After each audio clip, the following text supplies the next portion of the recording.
मैं, हाँ, जब भी मुझे टाइम मिले ना सीधा मैं चले जाऊंगा, मुझे ज्यादा बोर हो रहा तो मैं फिर अपनी हॉबी को अपनाता हूँ, मेरी हॉबी मूवी देखना, सीधा फिर मूवी पे जाऊंगा मैं।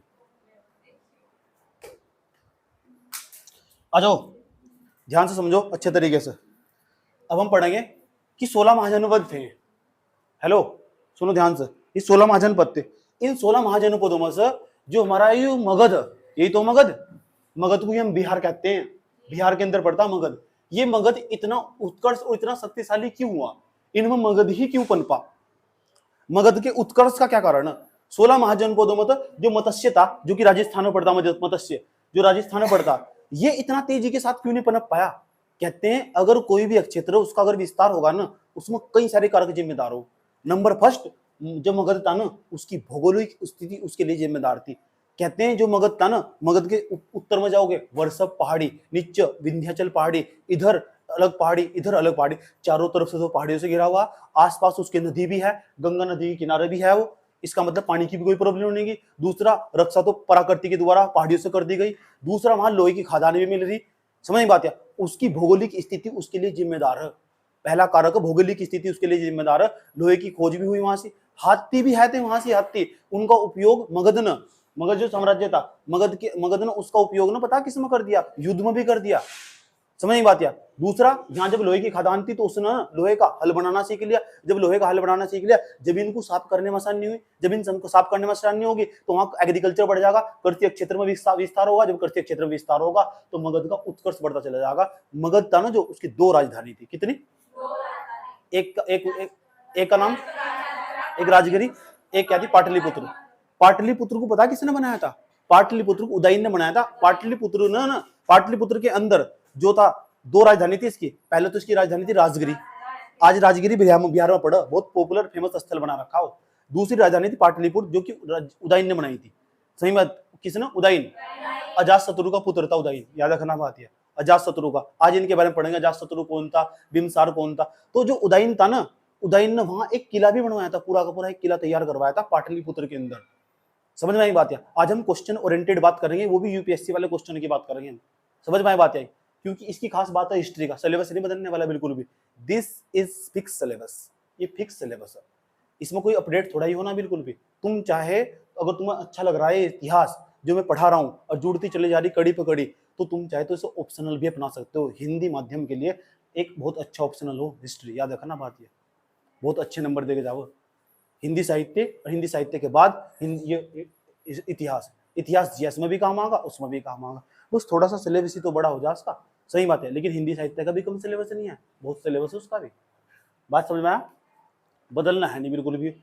चलो, तो हम समझेंगे मगध का उत्कर्ष क्यों हुआ। तो मगध के उत्कर्ष के पीछे तीनों कारक जिम्मेदार है। नंबर फर्स्ट, पहले नंबर पर भौगोलिक कारक, दूसरा आर्थिक कारक, तीसरा क्या है, राजनीतिक कारक। भौगोलिक, आर्थिक और राजनीतिक और धार्मिक कारक भी जिम्मेदार है। क्यों? क्योंकि यहाँ धार्मिक कारक क्यों जिम्मेदार है? क्योंकि यहाँ धार्मिक स्थल भी लोगों के बहुत थे पहले, सही बात। तो जहां उन्हें मंदिर भी लगा तो वहीं रहना भी पसंद करते, तो बहुत सारे कारक जिम्मेदार है। आज हम समझते हैं। तो अगली हेडिंग आज की हमारी यही है कि मगध का उत्कर्ष। पढ़ा मैं सब दूंगा तुम्हें, मगध का उत्कर्ष, मगध का उत्कर्ष हमें पहले ही समझा चुका। ये मेंस में नहीं आने वाला, केवल पीटी के लिए लिहाज तक काम का। जितना मैं लंबा डिस्कस करूंगा ना, ये लंबे वीडियो, लंबी क्लास, इस बात का प्रतीक, इनके अंदर ज्ञान छिपा हुआ। ये जो ज्ञान है, ये रील से चुरा हुआ ज्ञान नहीं है, और ये किसी के स्टेटस से चुराया हुआ ज्ञान नहीं है, सही बात। इसके लिए सदियों सदियों, घंटों घंटों मेहनत हो रखी, इसको 10 सालों मेहनत हो रखी। जो तुम्हें मैं पल भर में बताकर चला गया ना, वो मैंने घूम कर भी ज्ञान प्राप्त कर रखा वहां से, सही। वो किसी किताब से चुराया हुआ ज्ञान नहीं है, वो किसी के लेक्चर से चुराया हुआ ज्ञान नहीं है, वही बात है। इसके लिए मैंने अपना समय खराब कर रखा, तो समय खराब कर रखा, पैसा खराब कर रखा। दूसरा, अपनी जिंदगी मैंने समय खपा दी पूरी की पूरी पढ़ने में और पढ़ाने में ही। समझ में आया बात? या और इसलिए तुम्हारा समय बच जा, इसलिए मैं मेहनत कर रहा हूँ, और तुम्हें इतना समय ना खराब करना पड़े। सही बात है। दोबारा तुम्हें कोई सुनो समझाने नहीं आने का, इस बात को कान में खोलकर अच्छी तरह डाल लेना और प्रश्न में लिख कर रख लेना। समझ भाई, यहाँ एक भी इंसान ऐसा नहीं है जो तुम्हारा कभी भला सोच लगा, कोई भी हो चाहे। समझ में आया बात है? कोई भी तुम्हारा घर कभी नहीं सोचने का। मगध का उत्कर्ष, तो मगध आज हम पढ़ेंगे मगध का उत्कर्ष। हमने हाथ में यहाँ भी हेडिंग बना रखी थी। चलो, अच्छा, मगध के उत्कर्ष के कितने कारक, बहुत सारे कारक जिम्मेदार थे। इसमें पहला कारक, जो मगध था इतना शक्तिशाली क्यों हुआ मगध, पहला कारक, इसके लिए पहला कारक जो जिम्मेदार है, इसके अंदर ये हो भौगोलिक स्थिति, भौगोलिक स्थिति बहुत ही कम सिलेबस रहेगा, याद रखना बात। या बस ऑप्शनल को तमीज से एक भी दिन की छुट्टी नहीं चाहिए मुझे किसी की भी, ऑप्शनल में। बात समझ में आया बात है, क्योंकि मैं आंसर राइटिंग साथ साथ करवा के चलूंगा पूरे लगातार में 3-4 महीने तक लगातार ऑप्शनल पढ़ाने वाला हूँ। उसके बाद और मैथ और रीजनिंग मैथ जब पेपर में नीचे उतरोगे ना, कसम खुदा की क्या कह रहा, आराम से प्यार के साथ नौकरी लग जाएगी, कभी भी किसी में भी निकाल लोगे अगर तुमने प्रैक्टिस कर रखी तो। समझ में आया बात यार, ठीक, अगर तुम एक्सपर्ट है तो। लेकिन जिसे यूपीएससी करना ऑप्शनल, बस ये सब्जेक्ट तो बाद में कोई भी पढ़ा देगा टीचर, पेपर निकलते ही दिल्ली में जाकर किसी भी टीचर के पास बैठ जाओ, कोई भी पढ़ा देगा तुम्हें। मेन चीज ऑप्शनल हो और मैथ पढ़ लो, रीजनिंग पढ़ लो। जो मैथ रीजनिंग नहीं पढ़ सकता तो रीजनिंग और जो कंपैरिजन वो पढ़ लो। समझ नहीं बात है, सी सेट। अब तुम्हें इस चैप्टर की पूरी जानकारी हो जाएगी, इस पेपर की पूरी जानकारी होगी मैं कहाँ बोल रहा है। अगर दूसरे पेपर में हम चला ना जाकर तो वहां उस इतने ज्ञान को प्राप्त करने खातर मुझे 1 साल बर्बाद करना पड़ा, और तब भी उस लेवल पर नहीं पहुंच पाते जिस लेवल पर हम यहाँ आज पहुंच चुके। सही है, दूसरे बच्चे को उठाकर हमने यहाँ डाल दिया ना, उससे बड़ी कठिनाई हो जाएगी इस क्लास में बैठने में। सही है, तुम्हारे लिए जब घर की मुर्गी दाल बराबर जैसा होगा, क्योंकि हम उसके अंदर बहुत डेप्थ में आ चुके, हम बहुत दूर निकल चुके। समझ में आई बात है, इतने दूर आ चुके हम, हमें पीछे लौटना बहुत मुश्किल है, बड़ी कठिनाई पैदा होगी। समझ में आया बात है। चलो, तो भौगोलिक स्थिति जिम्मेदार है। अच्छा, भौगोलिक स्थिति क्यों जिम्मेदार है? ये हमारा मगध, क्या भाई ये मगध। अच्छा, इस मगध की खास बात क्या है? इस मगध की खास बात ये है भाई, इस मगध के उत्तर में ना वर्षभ की पहाड़ी आती, वर्षभ पहाड़ियां, वर्षभ की पहाड़ी, नीचे विंध्याचल की पहाड़ी थी, विंध्याचल की पहाड़ी, ये भौगोलिक स्थिति जिम्मेदार है इसकी।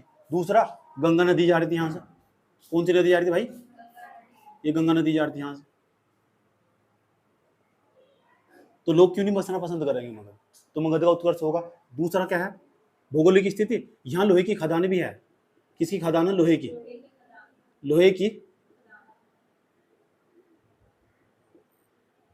खदान। जब लोहे की खदान होगी तो यहाँ लोहा खनिज मिलेगा। जब लोहा खनिज मिलेगा, उस लोहे का उपयोग जंगलों की साफ सफाई करने के लिए किया जाएगा नहीं किया जाएगा। तो उसके कारण ये होगा, जंगल साफ हो जाएंगे तो उसके लोहे का फिर हल भी बनाया जाएगा, हल बनाकर जमीन की जुताई भी करी जाएगी, फिर जमीन को जो सींचना होगा या जमीन को के अंदर कृषि करना बहुत आसान हो जाने वाला। तो लोहे की खोज बहुत बड़ी खोज थी यहाँ से, लोहे की खदान।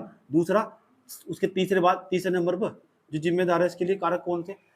इतनी बात बताओ, समझ आई नहीं उसके? तो हमने तुम्हें समझाया कि जो मगध इतना शक्तिशाली क्यों हुआ? ये हुआ क्योंकि वहां भौगोलिक स्थिति जिम्मेदार है। उसके उत्तर चारों तरफ देखोगे पहाड़ियां ही पहाड़ियां, वहां देखो गंगा नदी है। उसके बाद इसके आसपास का जो क्षेत्र है, यहाँ लोहे की खदान मिल जा रही है। जब लोहे की खदान मिल जा रही है, यहाँ के जंगलों को साफ करना आसान होगा। यूपीएससी में सारे सवाल पूछे हुए निम्नलिखित में से मगध के उत्कर्ष का क्या कारण है? क्या कारण है मगध इतना फल फूलता चला गया? 16 महाजन पत्ते, मगध ही इतना शक्तिशाली क्यों निकला?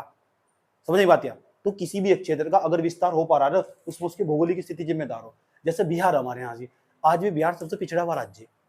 समझ नहीं बात है। चाहे कोई सी भी सरकार चले जाओ, चाहे नीतीश कुमार की सरकार देख लो, लालू प्रसाद यादव की सरकार देख लो, बीजेपी की सरकार भी, सेंट्रल गवर्नमेंट, तब भी वहां से गरीबी तो निकाल पाई वहां से। पूरे भारत के अंदर सबसे ज्यादा जनघन तो वहीं का ही, इतनी ज्यादा भीड़ है वहां से, इतनी ज्यादा भीड़ है वहां। 1 किलोमीटर स्क्वायर के एरिया में लगभग सोच लो 900 के आसपास लोग रह रहे, कितनी भीड़ है वहां से। समझ नहीं बात है, 900 के आसपास लोग रह रहे। अब सोचो कितनी बुरी भीड़ है वहां, सबसे जनघनत्व वहां का।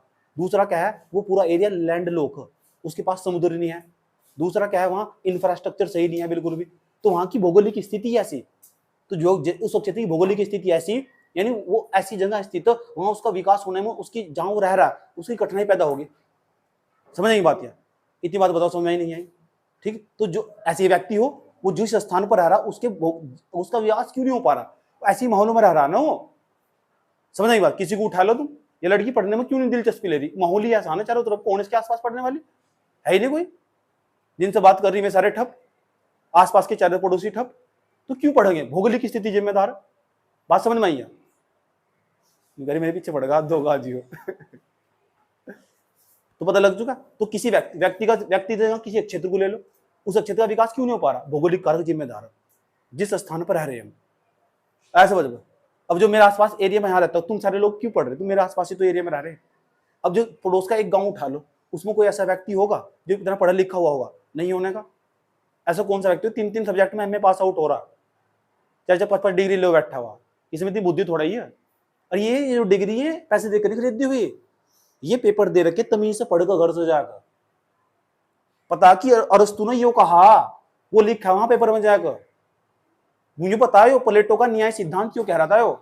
अरस्तु ने दास्ता को ये कमेंट करे, मैंने वहां लिखा जाकर पढ़ा मैंने। दुनिया के अनाप शनाप तो डिग्री खरीदी ले, पेपर दे दिया, नकल करवाई। वो नकल वाली डिग्री नहीं है जो टिकर रखी है। समझ में आया बात यार? ये समझ कर कि हाँ इसने ये विचार दिए और इसकी बात सही थी, ये चीज गलत थी, उस पर घंटों घंटों विश्लेषण हुआ इस पर। समझ में? जो ज्ञान इकट्ठा करा हुआ, जो सोशल मीडिया से प्राप्त हुआ ज्ञान नहीं है। सोशल मीडिया पर जब बोला, जब मैंने पहुंचा, जब मैंने बोल दिया। समझ में आया? चलो, मुझे नहीं पता तुम कामयाब हो पाओगे नहीं, लेकिन मैं तुम्हें एक अच्छा इंसान जरूर बना दूंगा अगर जितने भी दिन तुम मेरे संपर्क में रहोगे।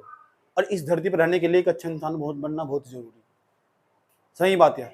आदमी तो सब, इंसान नहीं बनता कोई भी। सही बात, सब तो इंसान ही, मैं नहीं तो तुम सब और हो। सही बात, लेकिन अच्छा इंसान बनना बहुत जरूरी है। लेकिन मेरे संपर्क और मेरी परिस्थिति में रहोगे, छत्र छाया में रहोगे, मैं तुम्हें इंसान बना के छोड़ दूंगा। समझ में आया बात है?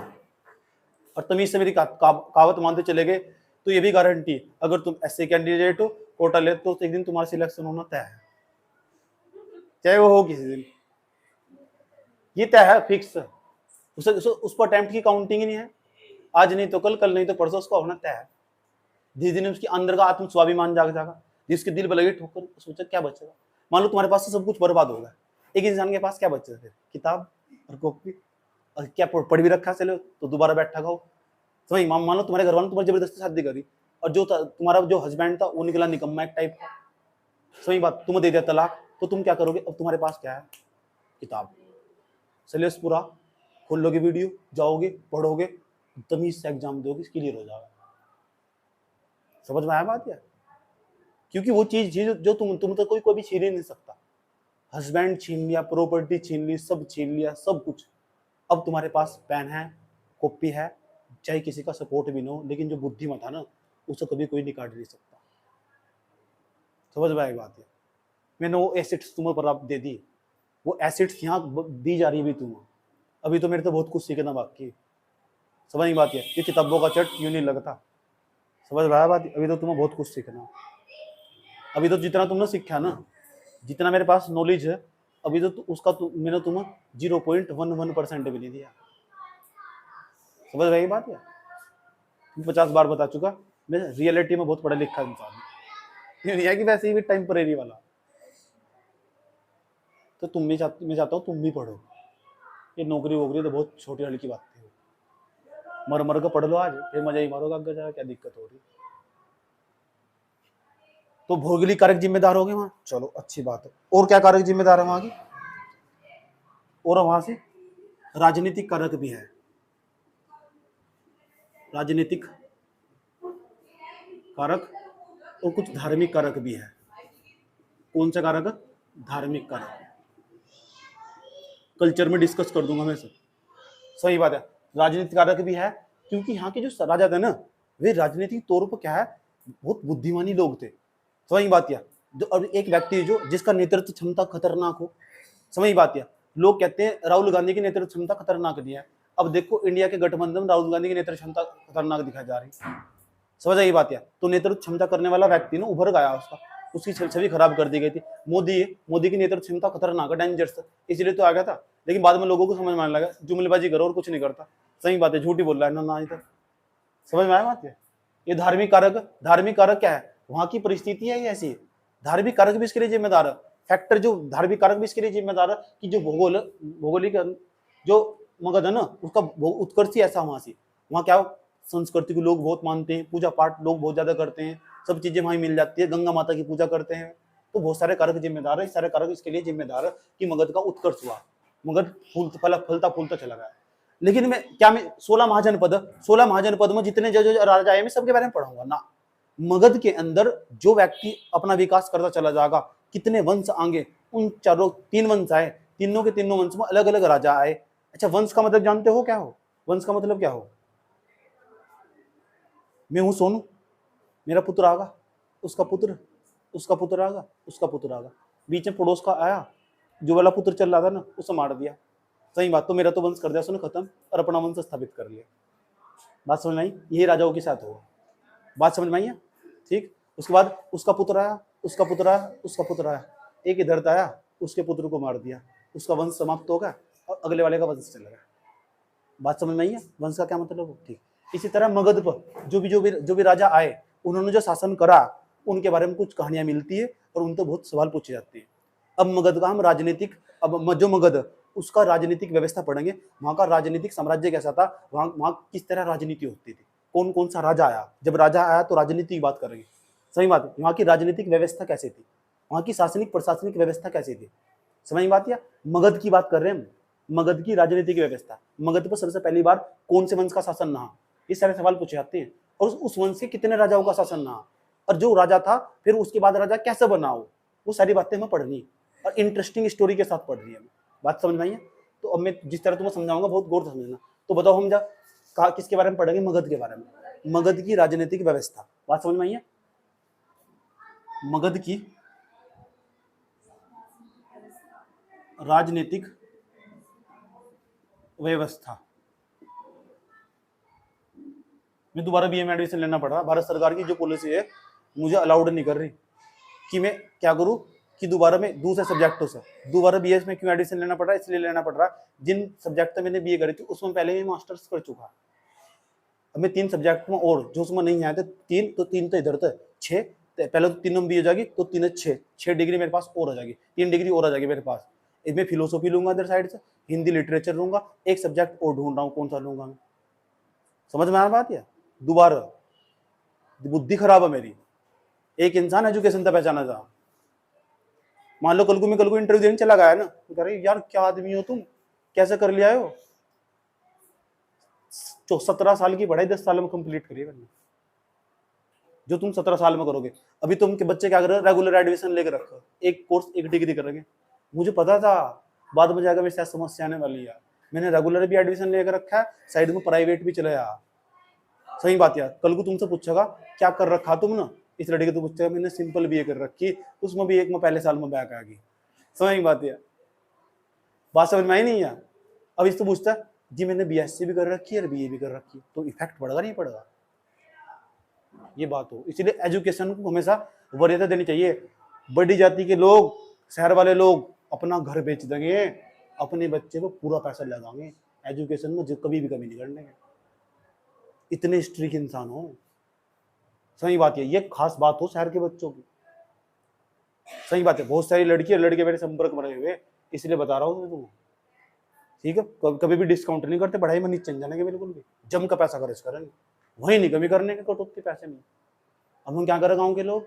अरे क्या करेंगे, पढ़ाएगा सब्जी तो होगी इसकी बात में जाएगा, क्या करेंगे, पढ़ेगा क्या मिल रहा है, नौकरी किसे मिल रही, पढ़ाई भी करी नहीं यहाँ तक तमीज तक, 8-10 घंटे बैठ कर नौकरी किसे मिल रही। मगध की राजनीतिक व्यवस्था, तो मगध की राजनीतिक व्यवस्था में सबसे पहले जो वंश आने वाला उसका नाम हर्यक वंश का जिक्र मिल रहा है।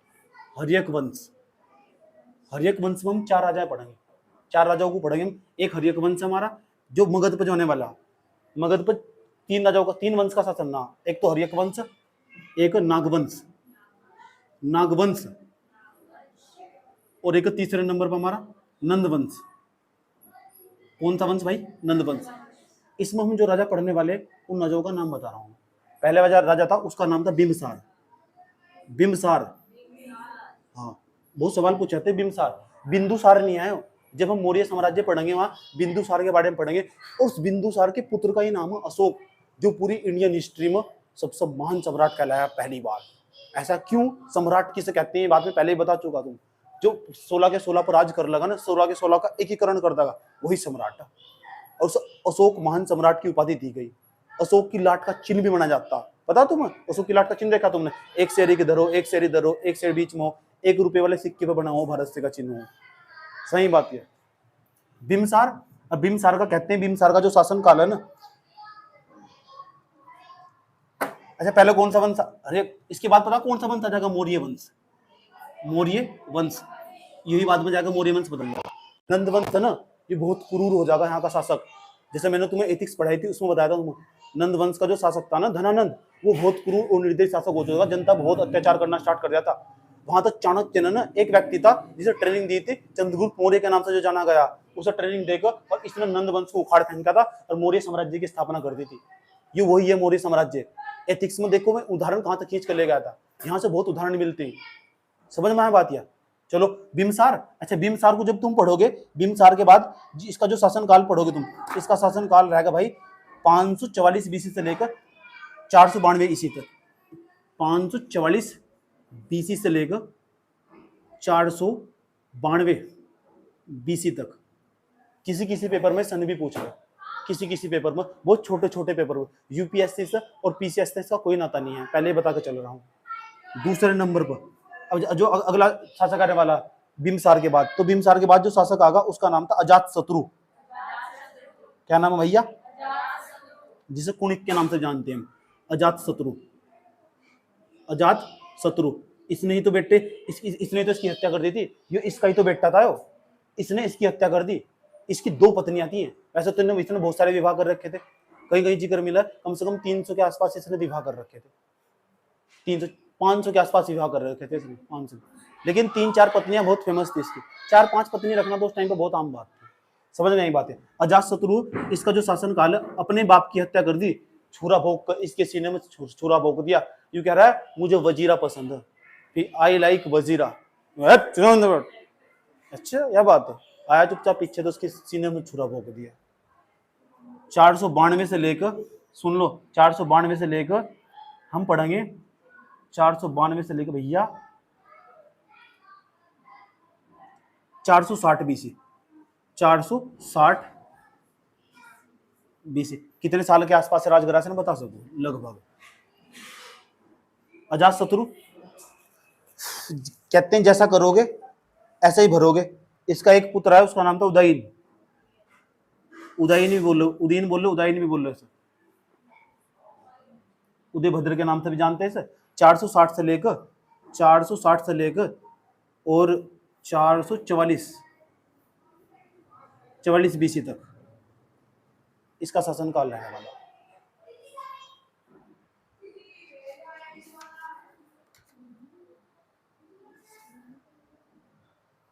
चार 412 बीसी तक कितने शासक होगा भैया? 300। कौन सा वंश है? हर्यक वंश।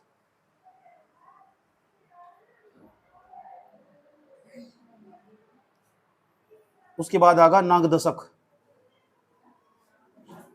नागदशक इसका बहुत कम जिक्र मिला कहीं कहीं, इसके बारे में इतनी सफिशिएंट जानकारी नहीं है। लेकिन ये तो इतने तो शासक इसमें रहे हैं इस वंश में। अब जब कौन सा वंश आ जाएगा? नागवंश। नागवंश में जब पढ़ोगे पहले नंबर पढ़ेंगे शिशुनाग। शिशुनाग कौन से शासक के बारे में पढ़ेंगे? शिशुनाग। शिशु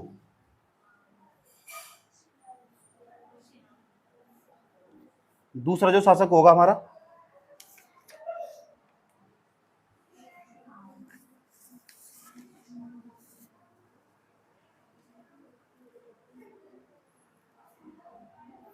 उसका नाम होगा कालाशोक। कालाशोक। तीसरा जो शासक होगा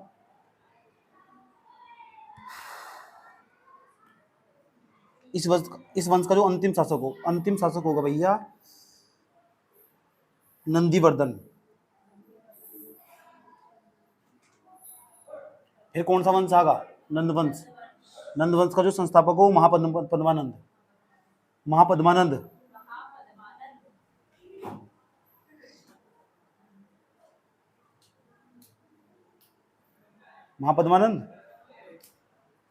अच्छा शिशुनाग वंश 412 से लेकर 344 बीसी के आसपास का है। 412 से लेकर 344 बीसी के आसपास नंदवंश रहने वाला हमारा 344 से लेकर 324।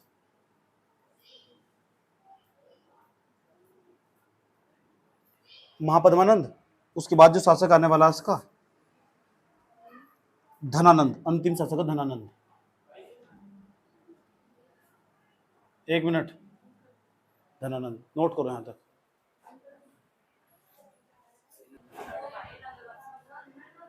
बस मगध पर 3 ही राजाओं का शासन हुआ, 3 वंश का, हर्यक वंश, नागवंश, नंदवंश।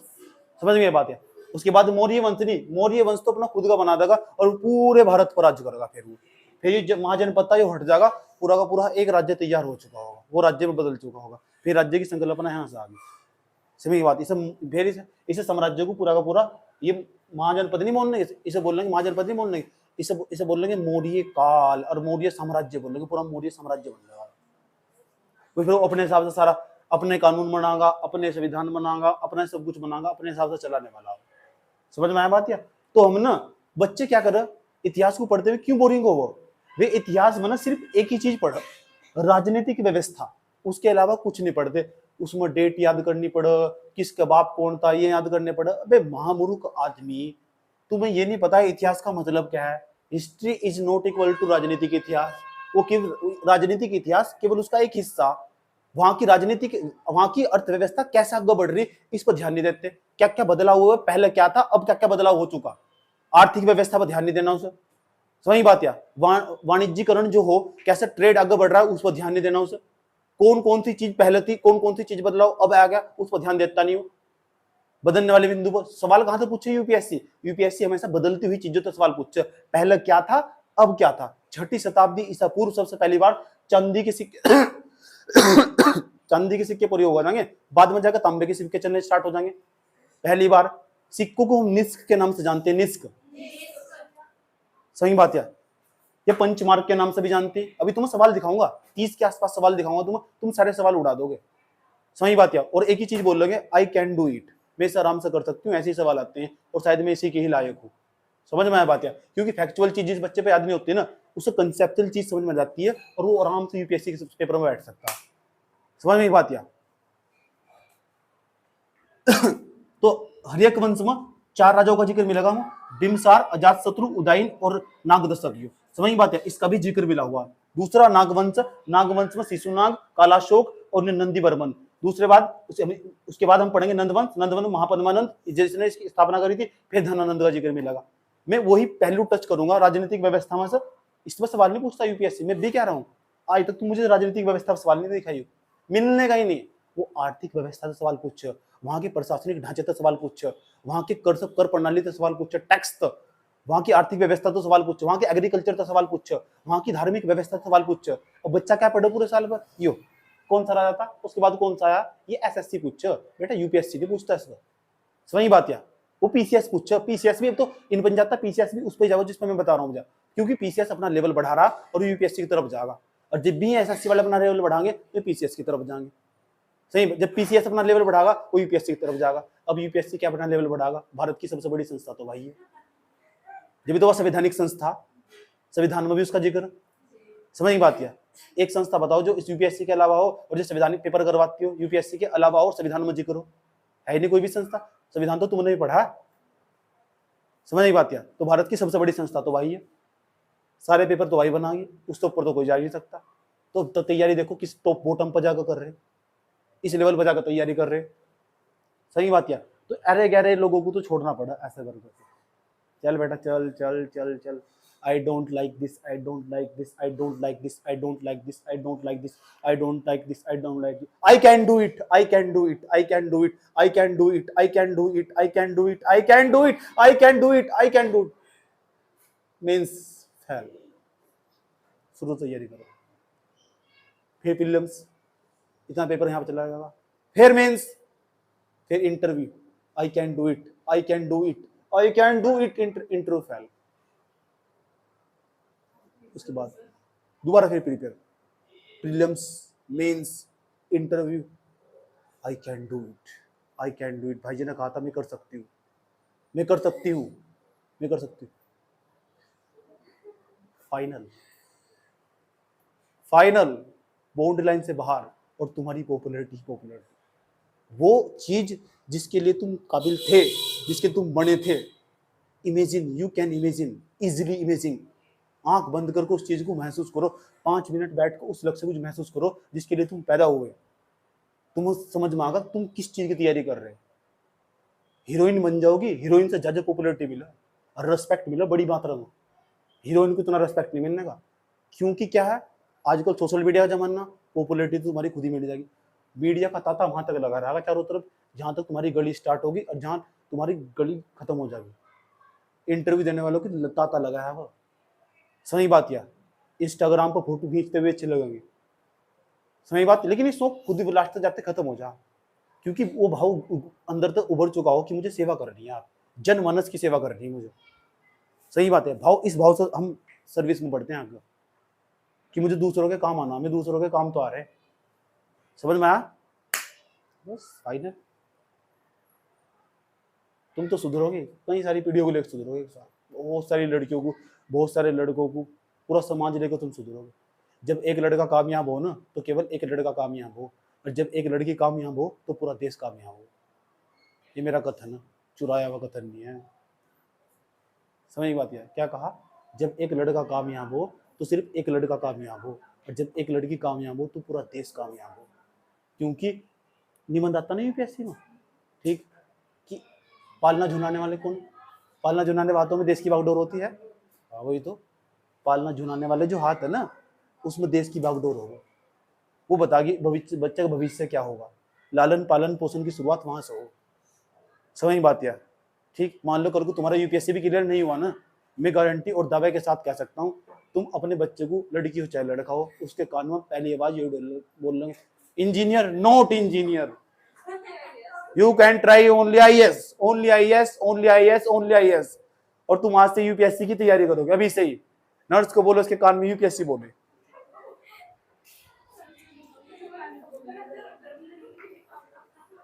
बात समझ में आई है? कोई दिक्कत? अरे इस हिसाब का मोल दोगे तुम, तुम्हें बुरा लगेगा ना, तू सारे फंडे अप्लाई करोगे जो मैंने सारे को करे। समझ में आया? तुम्हें सारे फंडे अप्लाई करोगे जो मैंने तुमको कर रखे।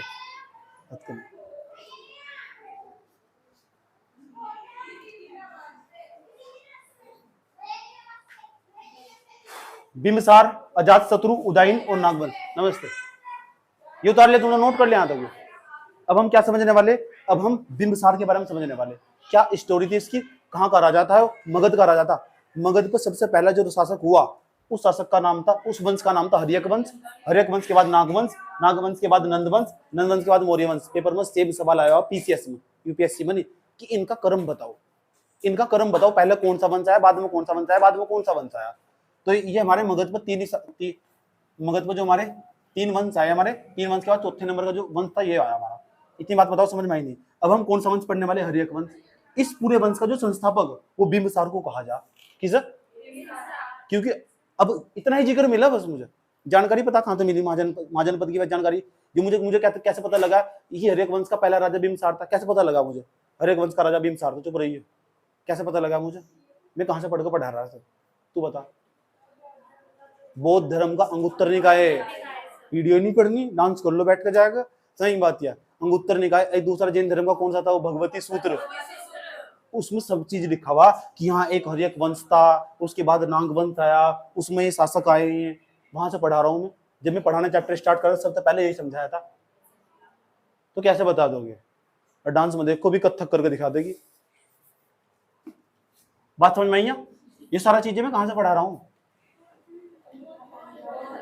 दिमाग खराब होगा, मैंने अपना खुद का नोट्स बना रखा है।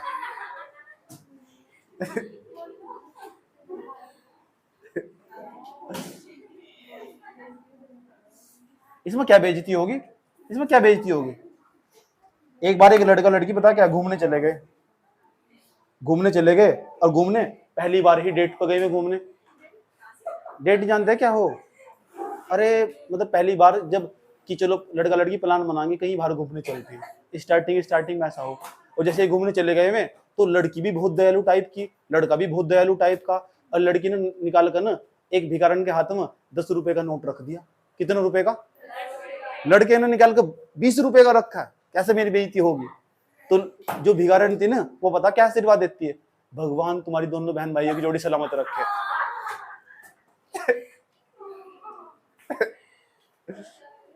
वो खत्म हो गई कोल्ड ड्रिंक से। अब बताओ लड़के लड़की को कैसा लगा होगा? अच्छा लगा, बुरा लगा होगा?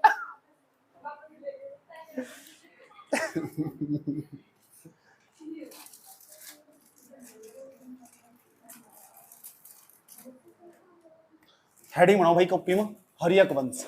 पहला वंश उसका नाम था हर्यक वंश, हरिचंद्र नहीं है, हर्यक वंश। मगध साम्राज्य में जो पहला वंश आया उसका नाम हर्यक वंश था। और हर्यक वंश को ना पितृहंस वंश भी कहते हैं। क्यों कहते हैं पता? पहला एक पुत्र था, पहला ये बाप, इसने अपने बेटे को बेटे ने इसके अपने बाप को मार दिया, फिर इसके बेटे ने से मार दिया, इसके बेटे ने से मार दिया, पितर की हत्या हो रही, पितृहंस का नाम है। ये हर्यक वंश के साथ साथ पितृहंस भी कहते हैं। क्यों ऐसा वंश है? क्यों? क्योंकि यहाँ पुत्र के द्वारा पिता की हत्या कर दिया हुआ। समझ में आया बात? यार बधाई हो आपको। पितृहंस कौन सा हंस है भाइयों? पितृहंस। अब जो पितृहंस है ना, इसका शासन का मगध का प्रथम और पितृहंस के रूप में प्रसिद्ध है। मगध का प्रथम वंश है। ब्राइट में लिखो मगध का प्रथम वंश, मगध का प्रथम वंश, मगध का प्रथम वंश। ये रहा आपका मगध का प्रथम वंश है। समझ में आया बात? क्या दूसरा, इसका शासनकाल पूछा जाएगा, कब से कब तक इसका शासनकाल? 544 से लेकर 544 बीसी से लेकर 44 बीसी से लेकर हमारा 492 बीसी तक ये वंश शासन करने वाला। हाँ 492 बिम्बसार का लिखा है। हाँ बिम्बसार का ही हो। हर्यक वंश शासन करने वाला 412 तक, 12 लिखा है, 412 बीसी तक।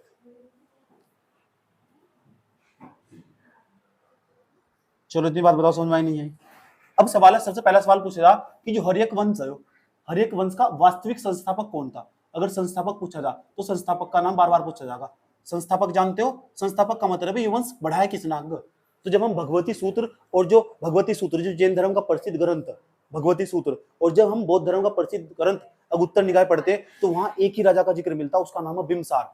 बिम्बसार, उसमें लिखा हुआ कि हाँ न इस मगध पर एक मगध की जो स्थापना करने वाला जो शासक था उसका नाम बिम्बसार था। इतना ही लिखा हुआ मिला, मैंने भी यही लिखा हुआ मिला। पेपर में भी यही पूछा कि बताओ हर्यक वंश का वास्तविक संस्थापक कौन था? तो हर्यक वंश का वास्तविक संस्थापक था बिम्बसार। बिम्बसार। अच्छा बिम्ब को ऐसे भी लिख सको बिम्बसार, या अधम में भी लिख सको बिम्बसार। याद रहेगी बात? क्या अब जो बिम्बसार है इसका शासन काल कब से कब तक रहने वाला? 544 से लेकर 492 बीसी, इस समय तक इसका शासन काल रहने वाला। इतनी बात बताओ कोई दिक्कत यहां तक? इसके बाद सवाल है, इसने अपनी राजधानी क्या बनाई थी? इसने जो राजधानी थी इसकी, ये बहुत इंपॉर्टेंट है। अच्छा मगध पर जब राज कर रहा था, हाँ मगध पर राज कर रहा था, इसने अपनी राजधानी किसे बना रखा था? राजगृह। राजधानी क्या थी इसकी? तो इसकी राजधानी थी राजगृह। बात समझ में आई है? इसकी राजधानी राजगृह थी। ये भी सवाल पूछा जाता, इसकी राजधानी क्या थी?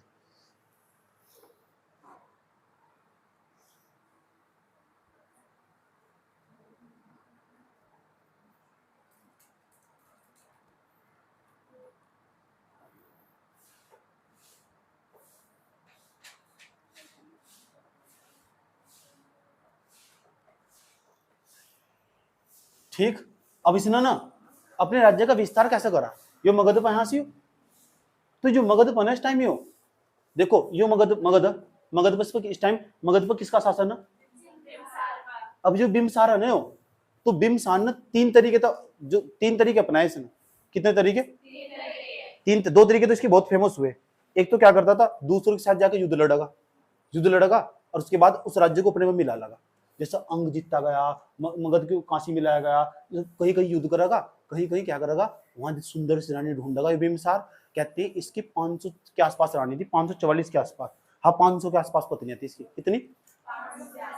500 के आसपास पत्नियों का भी जिक्र मिला है एक धर्म ग्रंथ साहित्य में। अब सोचो कितना डेंजर शासक रहा होगा। सही बात है? ठीक, गलत बात है ना, ये तो महिलाओं का शोषण हो जाना एक प्रकार से। सही बात है। तो बिम्बसार की 500 के आसपास पत्नियों का जिक्र मिलता है एक ग्रंथ, उसका नाम है जैन साहित्य। हाँ जैन साहित्य में समझ बात है, जैन साहित्य में इसका भी जिक्र मिला। 500 के आसपास रहने थी, कहीं लिखने का नहीं, कहीं पूछने का नहीं। बात समझ में आई है? मैं वैसे ही फैक्चुअल चीज में चर्चा कर दूं, जो चीज पूछा मैं बोर्ड पर लिख दूं। समझ में आया बात? है उसके बाद जो बिम्बसार है यहाँ इस टाइम मगध पर, मैं तुमसे सुनूंगा क्या बता रहा हूँ। जो बिम्बसार इस टाइम मगध पर वो अपने साम्राज्य का विस्तार करना चाहेगा। हर राजा चाहेगा उसके साम्राज्य का विस्तार हो। इस टाइम वर्तमान समय में यहाँ कांग्रेस पार्टी की सरकार है, मतलब बीजेपी सरकार है, तो बीजेपी यूं नहीं चाहेगी कि कांग्रेस तो यहाँ बीजेपी, यहाँ भी सारे राज्यों में बीजेपी फैल जा, चाहेगी नहीं। हर राजा चाहेगा अपना विस्तार करना। तो विस्तार करने के दो तरीके, आज के राजा के अलग तरीके, वो ईडी और सीबीआई भेज जा दूसरों के घर में। सही बात है, जो बीजेपी में शामिल हो, नहीं तो देख लेना फिर छापा पड़ जाएगा। समझ में आई बात है? उस समय के राजा के पास दो तरीके थे। पहला तरीका था कि उसके साथ लड़ाई करके उस अपने राज्य में मिला लो, जीत लो उसको, कि शक्तिशाली, मैं बहुत शक्तिशाली और मैं तुझे भी हरा सकता हूँ, एक तरीका हुआ युद्ध कर। दूसरा, वैवाहिक संबंध बनाओ, और वैवाहिक संबंध बनाने के बावजूद वो सब चीजें दहेज में मिल जाएगी, यहीं से दहेज प्रथा की शुरुआत हो जाएगी। सही बात है, इसी काल में, महाजनपद काल में, इसी समय दहेज प्रथा की शुरुआत होगी। तो बताओ, साम्राज्य को विस्तार करने के कितने तरीके? दो तरीके। ये हमारा साम्राज्य है, इस साम्राज्य को विस्तार करने के कितने तरीके भैया? पहला तरीका क्या है? युद्ध करना, एक तो युद्ध करना, और दूसरा क्या बताया मैंने तुम्हें? वैवाहिक संबंध स्थापित करना। ये दो कारण थे इसके, समझ बात क्या? इन दो तरीके से अपने साम्राज्य का विस्तार करता था। क्या भीमसार ने ऐसा करा है? 3 विवाह कर रखे थे, बेवकूफ कोई ना। 3 विवाह तो बहुत फेमस है उसके, इसमें 3 का जिक्र मिला है। वैसे कुछ जगह मिल रहा है कि 500 पत्नियां थी, इसका मतलब डेंजर शासक रहा होगा। सही बात है, ठीक। और वैसे पता नहीं कितनों के साथ रिलेशन में रहा होगा।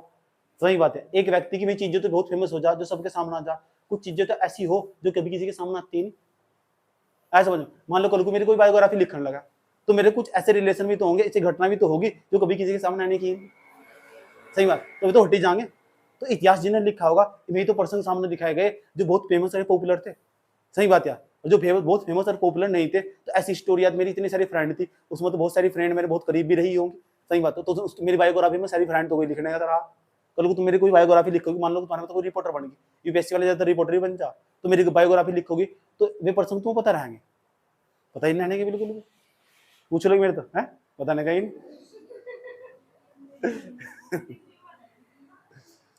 इतनी बात बताओ, समझ में नहीं आई?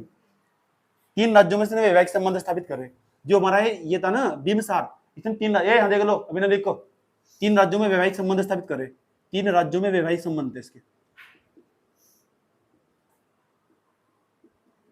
और इनका नाम जरूर पूछेगा तुमसे, वैवाहिक संबंध थे। अब तीनों राज्यों में कौन कौन से? मतलब पहले राज्य का नाम बता रहा हूँ, और वहां की जो पत्नी थी उसका नाम भी याद रखना, इसका भी नाम पेपर में पूछेगा वो।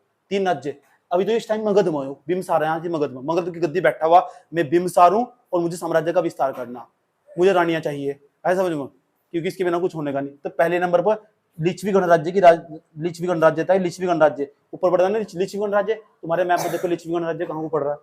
लिच्छवी गणराज्य के शासक चेटक की पुत्री थी चेलना। लिच्छवी गणराज्य, राज्य चेटक की पुत्री, चेटक की पुत्री, उसका नाम क्या था? चेलना। चेलना के साथ विवाह कर लिया भाई, सुनो।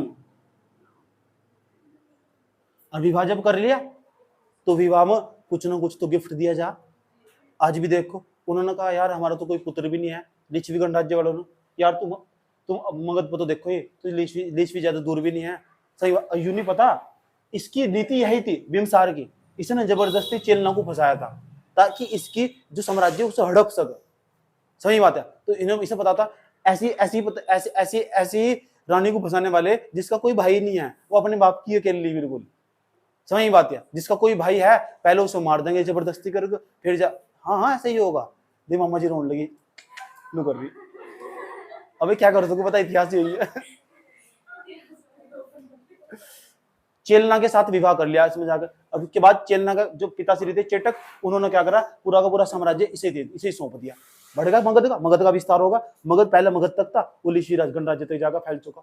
तो मगध का उत्कर्ष होगा क्यों नहीं? क्योंकि ये राजा बदतमीज है ना, यहाँ के विवाह कर दहेज में मिलते रहने प्रांत। दूसरा विवाह जो उसका, 3 विवाह बहुत फेमस हुए इसके। तीसरा जो विवाह हुआ ना इसका, दूसरा विवाह हुआ कौशल नरेश के साथ हुआ था। कौशल नरेश की जो बहन थी, कौशल नरेश कौन थे? वे थे प्रसेनजित की जो बहन थी उसका नाम था महाकौशला, और उसकी पुत्री का नाम पता क्या था? पुत्री का नाम बताया था तुमने, वजीरा बताया था। ठीक,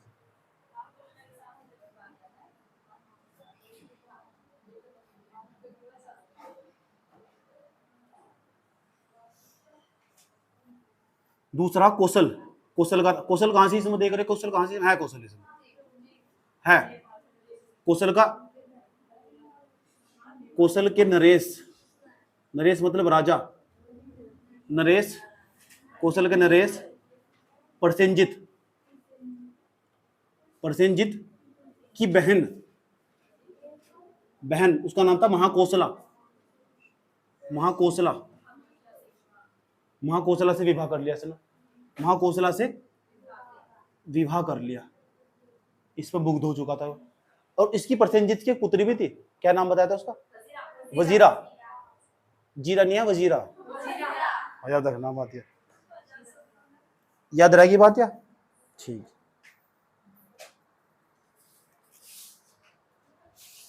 इतनी बात बताओ, जो वजीरा थी, वजीरा था किसने विवाह करा? अजातशत्रु ने विवाह करा। और इसके लिए किसे मारना पड़ा? बाप ही बोल लो, बदतमीज रहोगे तो पिता नहीं बोल सकते, बाप। कैसी लैंग्वेज है? मतलब जैसे टीचर बोल लेगा ना, ऐसे ही बोल लेंगे, गले में तो सांप निकाले इसके हो, तमीज से बैठ अपने सारे, सीधी होकर बैठ, सीधे होकर बैठ। इस तरह क्लास में आई हो, हाँ तू तंदुरुस्त रह, ए सीधे होकर बैठ, सीधे होकर बैठ। क्या ये कुछ भी पढ़ाई कहाँ चल रही? छुट्टी सारे सीधे बैठ, सीधे बैठो, अपने सारे बैठ, सीधे बैठ, अपने सारे को बैठो, कमर सीधी करो, ज्यादा दिमाग में जाएगा। ए बुड्ढी सीधी करो मेरी, सीधी या सीधी हो, ये क्या है? कमोड करके बैठी हुई।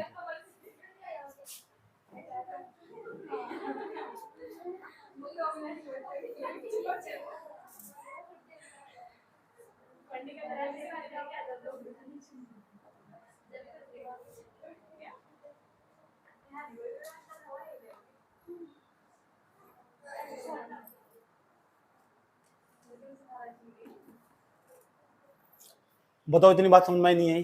तीसरा विवाह, ये नहीं मानना। एक और है भाई, उसकी पुत्री भद्देश, एक अक्षानु भद्देश। भद्देश, ये बताओ कौन सा क्षेत्र? इसे कुरु बोल लो। भद्देश की पुत्री, भद्देश राजकुमार की पुत्री, भद्देश की राजकुमारी कह सको।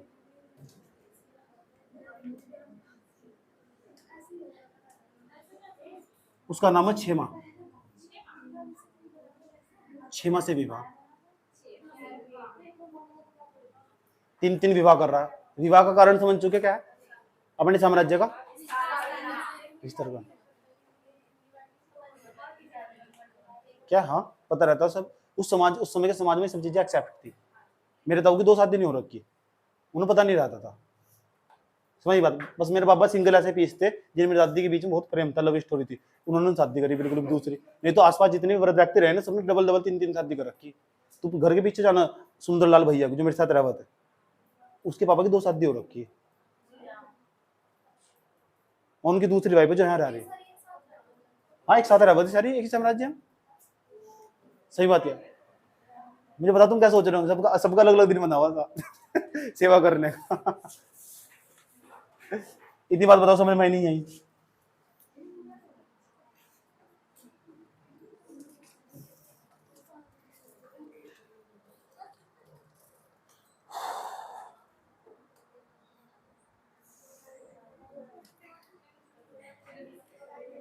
इतनी बात बताओ। ए बिम्बसार के बारे में पढ़ रहे हैं, और समझो बिम्बसार के बारे में। नोट, खास बात सुन लो, सुन लो, सुन लो, सुन लो, बात तो करो, सुन लो यार। अब क्या करो, जो जो ये बिम्बसार है ना, बिम्बसार। अच्छा ये बताओ, आसपास के जो ये दूसरे हमारे महाजनपद, यहाँ भी तो राजा रहे होंगे, और वे राजा रहे होंगे जो मगध पर रहा होगा, एक दूसरे से पक्का जड़ते होंगे सारे के सारे, एक दूसरे के साथ इनकी अच्छी खासी मिलती नहीं होगी, सही विचारधारा नहीं मिलती होगी बिल्कुल भी। लेकिन पता क्या हुआ, एक नरेश का नाम मिलता उसमें, ये पता कहाँ का रहने वाला? अवंती का नरेश, उसका नाम था चढ़ प्रद्योत। पढ़ाया था मैंने तो, अवंती का राजकुमार है। अवंती देखो कहाँ पढ़ा, कहाँ से हो रहा, यहाँ के राजा का नाम था, यहाँ का जो नरेश था उसका नाम था चंड प्रद्योत। एक बारी से पी लिया होगा, जुवेंडिस नामक रोग होगा। जुवेंडिस का मतलब पी लिया होगा। तो इस यहाँ का जो मगध का शासक इस टाइम बिम्बसार, इतना नैतिकतावादी राजा था वो। इसने ना इसके दरबार में एक राजवेद रहा था, जो वेद रहा था ना, वो उसके पास पूरा ज्ञान था। वो चाहता था उसका पीलिया ठीक कर देता था। उसने उस जो पुजारी था यहाँ का, पुजारी ने कहते हैं चिकित्सक कहते हैं, राजवेद उस राजवेद बोल रहे, जो वेद थे ना, वेद उस जीवक कहते हैं, और उस जीवक को यहाँ भेजा था, अवंती जा, उसने जो चंड पर दिया था उसका पीलिया ठीक करेगा, और उसका पीलिया ठीक करा था उसने। बात समझ में आई है? ठीक, इतनी भी नैतिकता थी यहाँ इनके अंदर, सही बात है। ठीक, बात समझ में आई क्या करने, ये जिक्र मिला है या नोट में बात यहाँ लिख दी, दोबारा फिर समझ लो। जो मगध के शासक थे, मगध का शासक कौन, बिम्बिसार। बिम्बिसार ने अवंती के जो नरेश थे उनका नाम था चंडप्रद्योत, और चंडप्रद्योत को क्या हो गया था, पीलिया, और पीलिया को ठीक करने एक जीवक एक वेद को भेजा था। समझ नहीं बात है, एक वेद को भेजा था, उस वेद का नाम क्या था, जीवक। आया समझ में, याद रहेगी बात। या पीलिया को क्या कहते हैं इंग्लिश में, जुवेंडिस, मैंडिस नहीं जुवेंडिस, याद रहेगी बात। या इतनी बात बताओ, समझ में नहीं आई, कोई दिक्कत? चुप ही हो जा।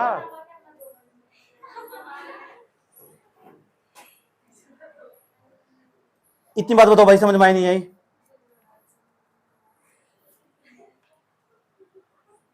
तो भाई अवंती है, सुन लो, ये अवंती है, यहाँ का जो शासक, अवंती के शासक कौन है भाई, चंडप्रद्योत।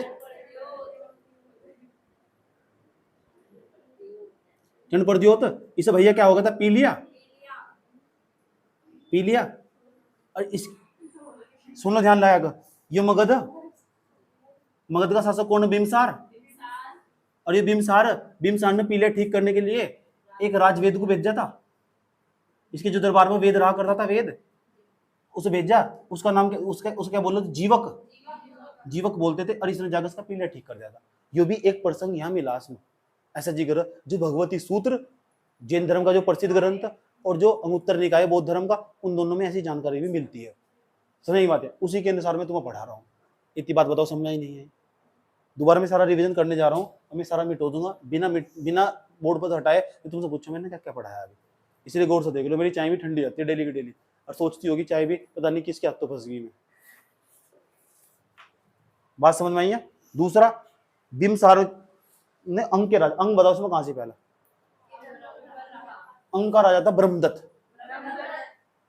बिम्बिसार ने ब्रह्मदत्त को पराजित करके मगध को, अंग को मगध में मिला दिया था। लिच्छवी गणराज्य वहां मिलेगा, समझ में आती है। उसके बाद कौशल इधर से मिलेगा, कौशल इधर था, क्योंकि उसने कौशल क्यों मिलेगा, क्योंकि उसने महाकौशला से विवाह कर लिया। सही बात है। दूसरा, अब कौशल भी मिलेगा, लिच्छवी गणराज्य की जो पहला प्यार था उसका चेलना, उससे विवाह कर लिया उसने। सही बात है। 1 2 3, उसके बाद यहाँ उसने लड़ाई करके ना ब्रह्मदत्त को हरा दिया, क्योंकि अंग का जो नरेश टाइम ब्रह्मदत्त हुआ करता था। अब देखो 3-4 राज्यों को पहला जो शासक आया बिम्बिसार, उसने इतना बड़ा कमाल कर दिया, फाड़ कर रुमाल कर दिया, 4-5 राज्यों को मिलाकर धमाल कर दिया। सही बात है। ठीक, अब अगले वाला जो आगा वो क्या कहेगा, ये तो मैंने अंडर में आई, चलो दूसरे भी जीत लो, चलो तीसरे भी जीत लो, और जो सबको जीत लगा, सही बात है, वो सम्राट कहलागा।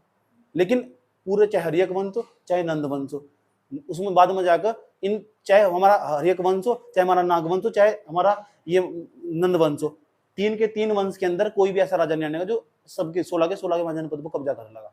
वो एक ही राजा आगा, उसका नाम पता क्या होगा, उसका नाम होगा चंद्रगुप्त मौर्य। चंद्रगुप्त मौर्य के बाद जो सब 16 के 16 जीत लगा, बाद में जाएगा पूरे भारत पर शासन कर लगा, उसका नाम है अशोक सम्राट। वो मौर्य साम्राज्य के अंतर्गत आ। किस बात में हंस रहे हो? इसे यही याद है ना बस। सही बात है, जैसे लोगों में रहेगा ऐसे सोचेगी ना, कत्थक करके दिखाओगे तो ये कत्थक क्या। इतनी बात बताओ भाई, समझ में नहीं आई? बिम्बिसार ने अंग के राजा ब्रह्मदत्त को पराजित किया। बिम्बिसार, ये सुन लो, ये बिम्बिसार ने अंग के राजा, अंग के शासक, क्या नाम था, ब्रह्मदत्त को पराजित किया, पराजित हरा दिया, पराजित। इतनी बात बताओ, समझ में नहीं आई? ठीक, अब मैं दोबारा फिर रिवीजन करवा रहा हूं। अब मैं जो सवाल पूछने जा रहा हूँ सारे सवालों का जवाब तुम खुद दोगे। पहला सवाल बताओ, जो मगध साम्राज्य था उस पर पहली बार शासन करने वाले वंश का क्या नाम था? पहली बात तो सवाल को मुझे पूछते हुए शर्म आनी चाहिए, सही बात है, क्योंकि सवाल थोड़ा ही है। उन हर एक वंश के बाद जो आने वाले 3 वंश उनका नाम बताओ। नागवंश, नागवंश होगा, उसके बाद कौन, नंदवंश, नंदवंश के बाद कौन सा आगा, मौर्य वंश। और यही खास बात है कि जो मौर्य होंगे ना, सही बात है, उनका अस्थायी निवास हो जाएगा, और उनका निवास इतना मजबूत होगा, उन्हें घर इतने पक्के बना चुके होंगे, उसके अंदर निकासी करनी स्टार्ट कर देंगे, चित्रकला प्रारंभ हो जाएगी, स्थापत्य कला प्रारंभ हो जाएगी, घरों में डिजाइन काटना स्टार्ट कर देंगे। कला। इस महाजनपद काल में ना, इस वंश में चाहे हरियक वंश हो, चाहे हमारा वो नाग वंश हो, चाहे हमारा जो नंद वंश हो, इनमें कहीं भी तुम्हें क्या है, आर्ट इन कल्चर नहीं मिलने का, कला संस्कृति नहीं मिलने की, इनकी कुछ भी, इनकी कोई संस्कृति नहीं रही, ज्यादा कुछ खास संस्कृति नहीं है इनकी। इसीलिए जो हमारा आर्ट इन कल्चर का सिलेबस स्टार्ट हो वो मौर्य साम्राज्य से स्टार्ट हो। इसलिए कुछ तो सिंधु घाटी सभ्यता का वो तो मैंने तुम्हें पढ़ा दिया।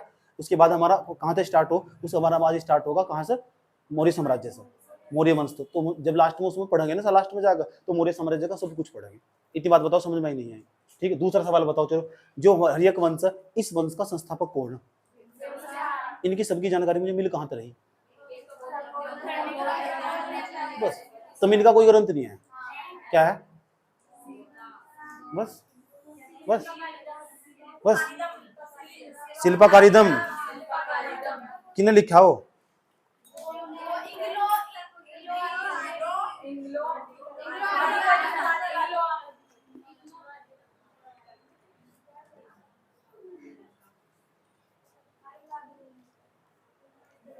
बिम्बसार जो सुन लो, बिम्बसार का जो शासन काल रहा कब से कब तक रहा? 492। 412 नहीं है, 412 पूरे वंश का है। इस वंश को पितरहंस क्यों कहते हैं? पितरहंस, हर अगला शासक अपने पिता की हत्या कर देता था, इसलिए पितरहंस के नाम से जानते हैं। ये ऐसा वंश है। बात समझ में आई है? कोई दिक्कत? ये बताओ मुझे, जो बिम्बसार था उसने अपनी राजधानी क्या बनाई थी? राजगृह। कोई तो शासक आगा इस वंश में, उदयनागा, जो इस राजधानी को बदल देगा, राजधानी को बदल कर पाटलिपुत्र कर देगा। अब पाटलिपुत्र 3 नदियों के किनारे, गंगा सोन गंडक, गंगा सोन गंडक।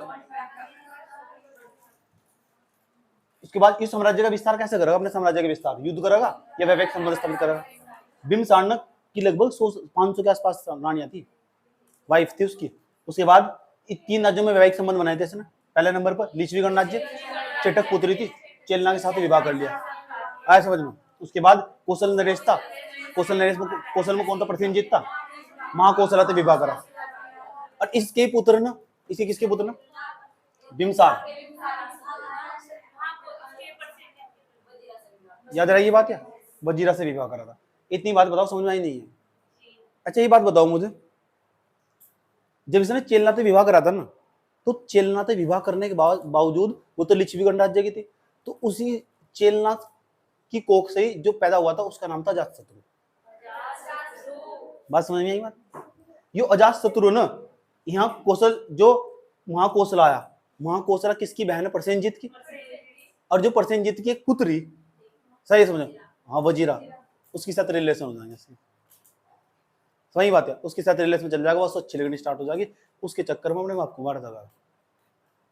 सही बात, बात समझ में आ रही? क्या करने को उससे जा रही? ऐसी कोई पिक्चर है? एक पिक्चर का नाम बता, पिक्चर का नाम बता रहा हूँ, घर जाकर देख लेना जरूर, बड़ा दिल चला रहने बताता ही नहीं, वो डेंजरस पिक्चर है। बात बताऊंगा, सुन लो नहीं, एक लड़का है, सुन लो, एक गर्ल से हमारी, सुन लो, तो हमारा बिम्बसार का सारा खत्म होगा। सुन लो, एक गर्ल से हमारी, ये हमारा बॉयज है, ठीक? एक लड़के को और लड़की को आपस में घना प्रेम हो चुका, घना पता, डेंजरस वाला प्रेम। डेंजरस वाला का मतलब इनके बीच में जो होना था सब कुछ हो चुका। सही बात है, ठीक? सुन लो ध्यान से, घना प्रेम हो चुका, 4-5 साल गुजार चुके। कितने साल?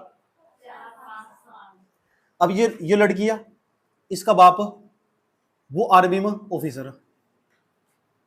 अब जो लड़के का बाप, ये लड़के का बाप, सही बात है, ये बॉयस है, उसका जो फादर है, ठीक? ये आर्मी के ऑफिसर का रिटायरमेंट है। तो जो ये लड़की है, इस लड़की का कोई फादर होगा, और फादर होगा तो उसकी माता भी होगी कोई, याद रही बात है? ये इसकी माता भी होगी। अब माता भी होगी, सुनना ध्यान लगा अच्छे तरीके से। अब इस लड़की आपस में प्रेम हो चुका, क्या नहीं कहानी सुनने तू? लड़की आपस में प्रेम हो चुका, लड़की की ये फादर, ये माता, ठीक? अब इन दोनों में इतना गहरा प्रेम हो चुका, 7 साल इन आपस में साथ बीत चुके। कितने? 7 साल आपस में बीत चुके। ध्यान से सुन लेना, जो बात बता रहा हूँ बहुत खतरनाक बात है। उसके बाद ये लड़का कौन है? फादर। फादर, इसकी एक माता होगी। इनके फादर के माता के बीच में हमेशा लड़ाई चलती रहती है।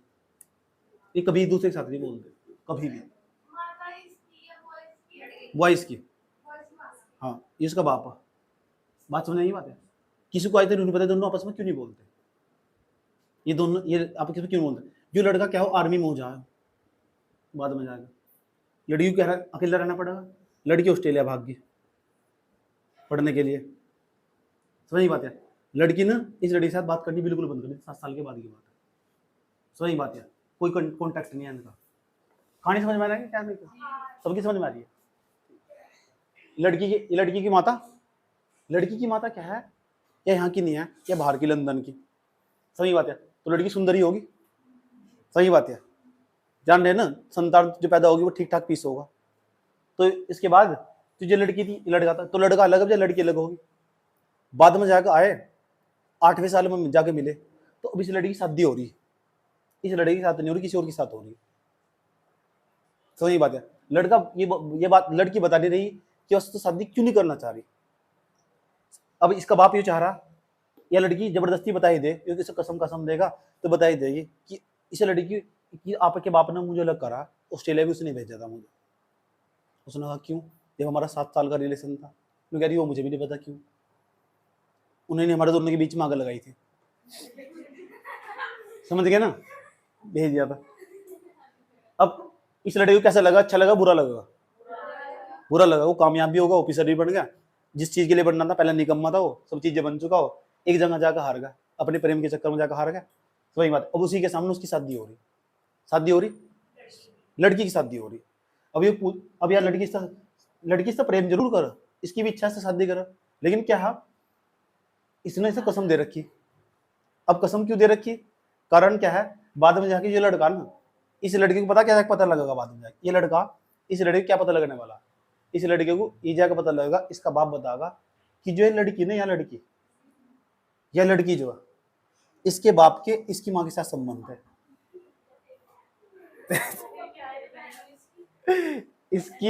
इसके संबंध इसके साथ थे। सुन तो ले, ध्यान लगाएगा। इसके संबंध इसके साथ थे, इसके बाप के संबंध इसकी माँ के साथ थे, जो लंदन वाली थी। इसके पापा आर्मी ऑफिसर थे, तो हमेशा बाहर रहा करते थे। इसके साथ रिलेशन नहीं। सही बात। यह बात लड़कियों को पता लगी है, वजह ये कारण था, वो इसलिए दोनों को दूर करना चाह रहा था। तो कहानी में तुम्हें कैसा लगा? बहुत अच्छा लगा, बुरा लगा?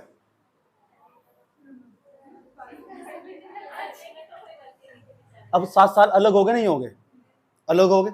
अब यह बात लड़की को नहीं पता अभी कुछ भी। अब लड़के ने मना कर दिया, कह रहा मैं तेरे साथ रहता। क्यों? इसे पूरा विश्वास है, इसके फादर को पक्का विश्वास है, या लड़की ने, जो लड़की है, या इसकी संतान है, इसके पिता की संतान है। समझ गए? अभी पहले साथ रह रखे हैं, एक साथ रह रखे। अब बताओ ना, कैसा लगा, बुरा लगा, अच्छा लगा? हिंदी लिटरेचर जब मैं पढ़ाऊंगा ना तो तुम्हारा दिमाग खराब करो तुम्हें। समझ में आया बात है? तो कैसे लगा होगा? तो अब बेटा है, अपने बाप के सामने बैठा है, पता क्या बोल रहा है? मेरा पूरी दुनिया में उसकी माँ मिली थी आपको। अब बाप पता क्या बोल रहे थे बैठ कर? कह रहा थी पूरी दुनिया में वही मिली थी। इस पे स्टोरी मूवी बन चुकी है। मूवी का नाम बताऊं? मूवी का नाम देख लो, SOLO, सोलो। इसका मतलब अकेलापन। हाँ, साउथ की मूवी।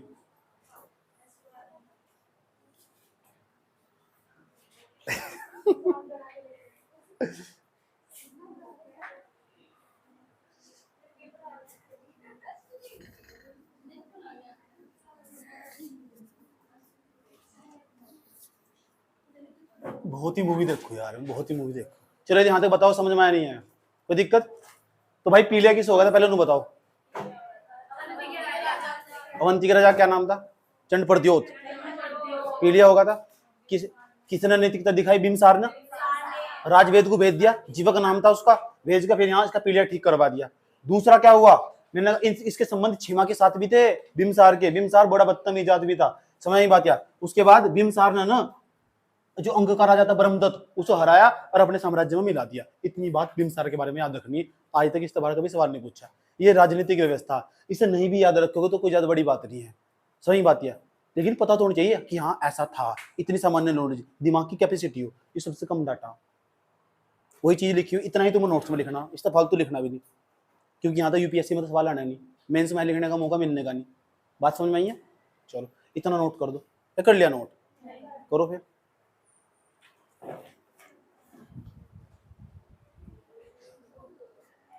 दूसरा शासक, हर्यक वंश का दूसरा शासक, हर्यक वंश का दूसरा शासक, उसका नाम अजात शत्रु।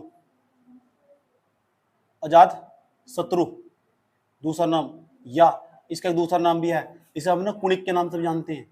ये पेपर में पूछा हुआ, कुणिक, कुणिक भी कहते हैं सर। इसका शासनकाल लिखो इसके ब्रैकेट में, 492 से लेकर 460 बीसी तक।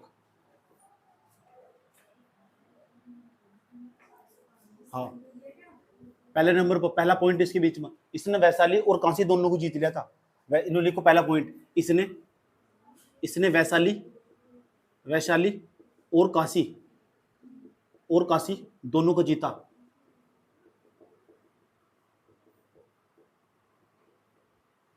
वैशाली कहाँ की राजधानी? वैशाली।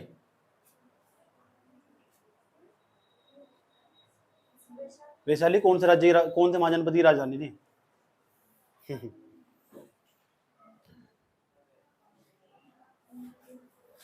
और काशी, ये तो क्या हूँ, पढ़ लो। और काशी, काशी की मुझे काशी की राजधानी क्या थी? वाराणसी। इसकी क्या था? वज्जी। तो वज्जी जीत लिया था सुनो, वज्जी और काशी दोनों को जीत लिया था सुनो अजातशत्रु। अजातशत्रु, ये पॉइंट है, ये पूछा गया कई बार, जो पूछा गया मैं वही चीज लिख रहा है बोर्ड पर, बकवास नहीं लिख रहा। पूछेगा वैशाली, काशी और वज्जी किसने मगध में मिला दिए? वो कौन सा शासक था? कौन से वंश का था वो? हर्यक वंश का था। दूसरा शासक था अजातशत्रु था, बिंबिसार का पुत्र था, चेलना था, पैदा हुआ था। सही बात है। दूसरा क्या है, समझ में आई बात है? वजीरा था, विवाह करा था, वजीरा कौन थी? वह प्रसेनजीत की कौन थी? पुत्री थी, बड़ी सुंदर थी। इसे मुग्ध हो गया, उस पर मर गया सुंदरता पर, आगे जाकर जीवन खराब ना। सही बात है। जो उसके साथ हुआ ना, जिन अपने बाप के साथ करा वही इसके साथ हुआ, फिर आगे जाएगा। समझ नहीं बात है? इसी का पुत्र था एक, उसका नाम था उदयन। अच्छा तूने मेरे दादा को मारा था? मेरे दादा को मारा था ना, मैं तुझे मारूंगा। दूसरे नंबर पर जाओ, ये क्यों इंपोर्टेंट है? अजातशत्रु, बुद्ध का जन्म, महात्मा गौतम बुद्ध का जन्म 563 ईसा पूर्व में हुआ था। कब हुआ था? 80 वर्ष की अवस्था में जाकर उनका डेथ हो गई थी। सही बात है। 483 बीसी में ना, इसी के शासन काल में कुशीनगर में, कुशीनगर इस टाइम यूपी में पड़ा, कुशीनगर एयरपोर्ट भी है वहां से आज। सही बात है, कुशीनगर हवाई अड्डा, मैंने फोटो खींच रखा वहां। तो जो यूपी में पड़ा, उस कुशीनगर में जो महात्मा गौतम बुद्ध थे, उन्हें मृत्यु प्राप्त हुई थी। मृत्यु को उसी प्रक्रिया को जो मृत्यु प्राप्त हुई थी उसे महापरिनिर्वाण कहा गया। तो महापरिनिर्वाण की गौतम बुद्ध की इसलिए भी फेमस है। बार बार पूछा जाए वो कौन सा शासक, कौन से वंश का शासक हो? हर्यक वंश का हो, वो दूसरा शासक। उसी के समय में महात्मा गौतम बुद्ध को कुशीनगर के अंदर महानिर्वाण की प्राप्ति प्राप्त हुई थी। 80 वर्ष की अवस्था में उनका देहांत हो गया था, मृत्यु हो गई थी उनकी। तो फिर स्तूप भी तो ये बनवागा महात्मा गौतम बुद्ध का। तो ये भी तो पूछे जा, महात्मा गौतम बुद्ध का स्तूप किसने बनवाया था? स्तूप जानो क्या हो? पूजा पूरा करने का स्थल हो।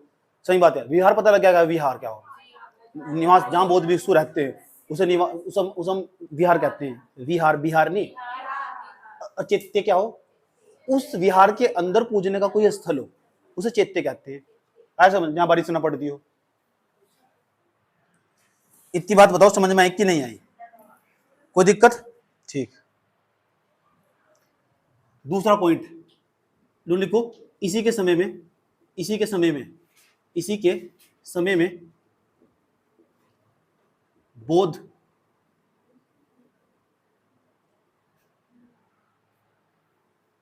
धर्म के स्वामी महात्मा गौतम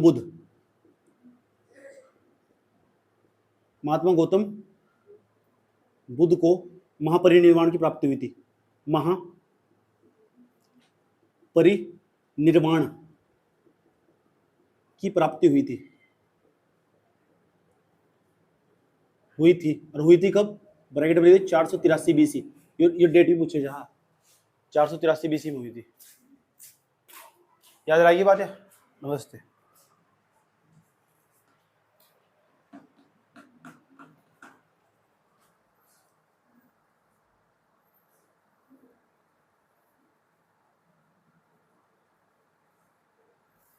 कोई दिक्कत भैया?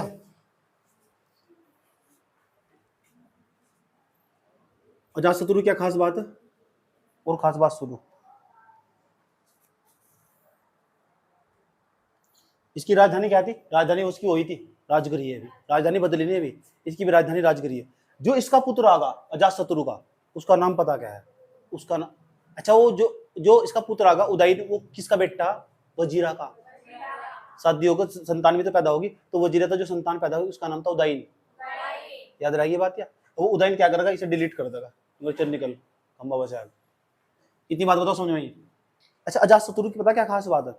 ये युद्ध करने में बहुत इसे पारंगतता हासिल थी। इसी के समय में हाथियों का प्रयोग होना स्टार्ट होगा मगध के अंदर।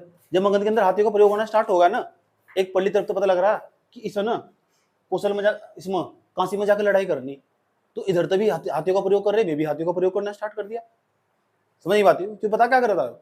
इसी के समय महाशिला कंटक एक प्रक्रिया हुआ करती थी। पता क्या हुआ करती थी? मान लो इधर युद्ध युद्ध लड़ रहा है, यहाँ हमारे पास एलिफेंट है। क्या है? एलिफेंट है। याद रहेगी बात। ये सुनाई बात? या एलिफेंट और एलिफेंट की पूरी पूरी सेना, तो ये क्या करेंगे? ये अजातशत्रु, यहाँ से अजातशत्रु। सही बात। या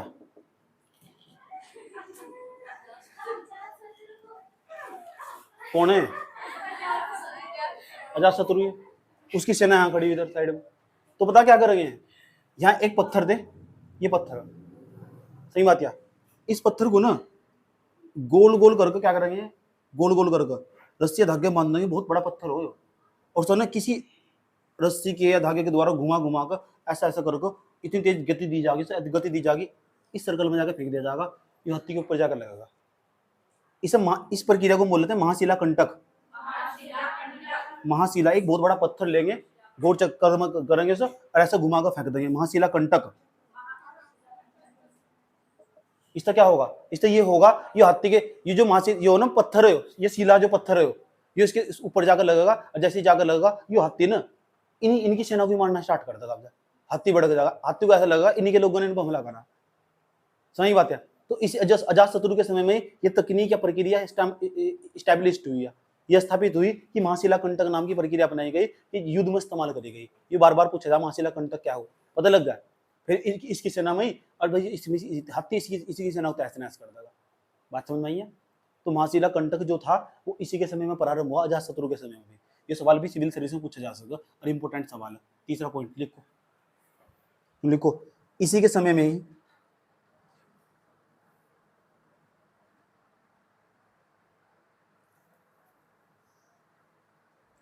इसी के समय में ही अच्छा मृत्यु कहाँ थी गौतम बुद्ध की पता? कुशीनगर। कुशीनगर लिखो, कुशीनगर। क्या नाम बताया? पावापुरी।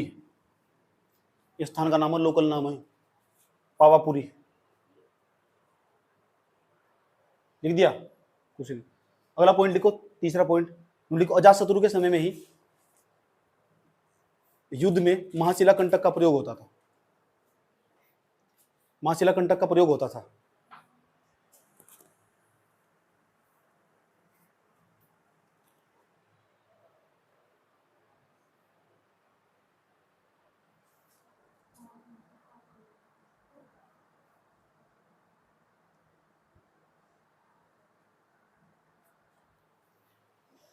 अजातशत्रु ने प्रसेनजित की पुत्री अजातशत्रु ने प्रसेनजित की पुत्री वजीरा से विवाह किया।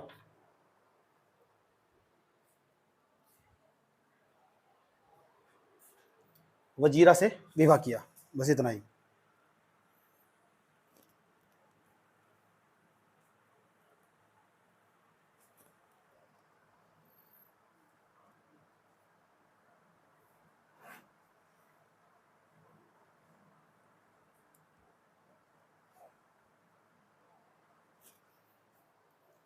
बात समझ आई है? अच्छा ये बताओ, जब गौतम बुद्ध थे ये तो डिलीट हो चुके, अब जो इस टाइम राजा कौन है? ये तो बहुत बड़े ये तो भगवान थे गौतम बुद्ध एक प्रकार के। इस टाइम राजा कौन? अजात शत्रु। तो अजात शत्रु की नैतिक नैतिक तौर पर कर्तव्य होना चाहिए कि बौद्ध धर्म को आगे बढ़ाना चाहिए, और बौद्ध धर्म को आगे बढ़ाकर ना 4 बौद्ध संगति हुई। संगति का मतलब 4 बार बौद्ध सभा का आयोजन हुआ कि बौद्ध धर्म का आगे क्या क्या होगा, किस तरह चलेगा, कैसे नहीं चलेगा, उसमें बड़े बड़े फैसले लिए जाते थे। पहली बौद्ध संगीति, बौद्ध संगठन, बौद्ध सभा समिति बैठक हुई, सारे बौद्धिस्टों को बुलाया गया और बड़े बड़े फैसले ले जाते हैं ताकि बौद्ध धर्म को आगे बढ़ाया जा सके। तो पहली बौद्ध जो सभा संगीति हुई थी ना, वह इसी के समय में हुई थी, अजात शत्रु के समय में ही। सही बात। या अगला पॉइंट लिखो, चौथा पॉइंट लिखो, इसी के समय प्रथम बौद्ध संगीति का आयोजन हुआ था। इसी के समय प्रथम बौद्ध संगति का आयोजन हुआ था।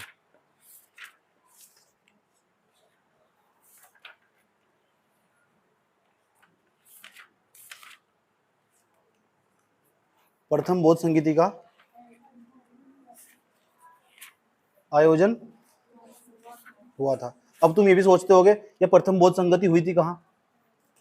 आया समझ में? पूछना चाहिए नहीं पूछना चाहिए? तू बताओ इस टाइम राजधानी कहाँ सी? सही बात। या तो प्रथम बौद्ध संगति का आयोजन राजगृह में हुआ था। इसमें घुसा दो बीच में, राजगृह में हुआ था।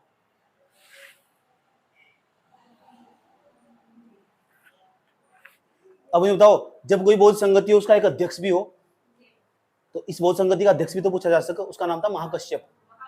नीचे लिख दो अगले पॉइंट में, इस बौद्ध संगति के अध्यक्ष महाकश्यप थे।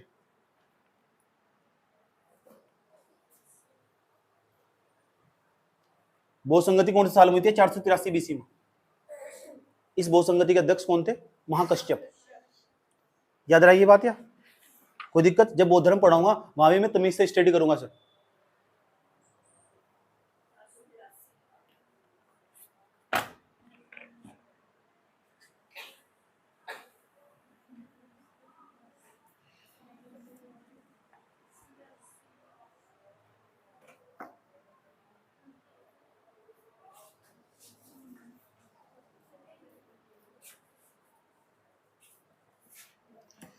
एक बात और बताओ मुझे, जो बौद्ध धर्म है, बौद्ध धर्म के कितने पिटक? 3 पिटक।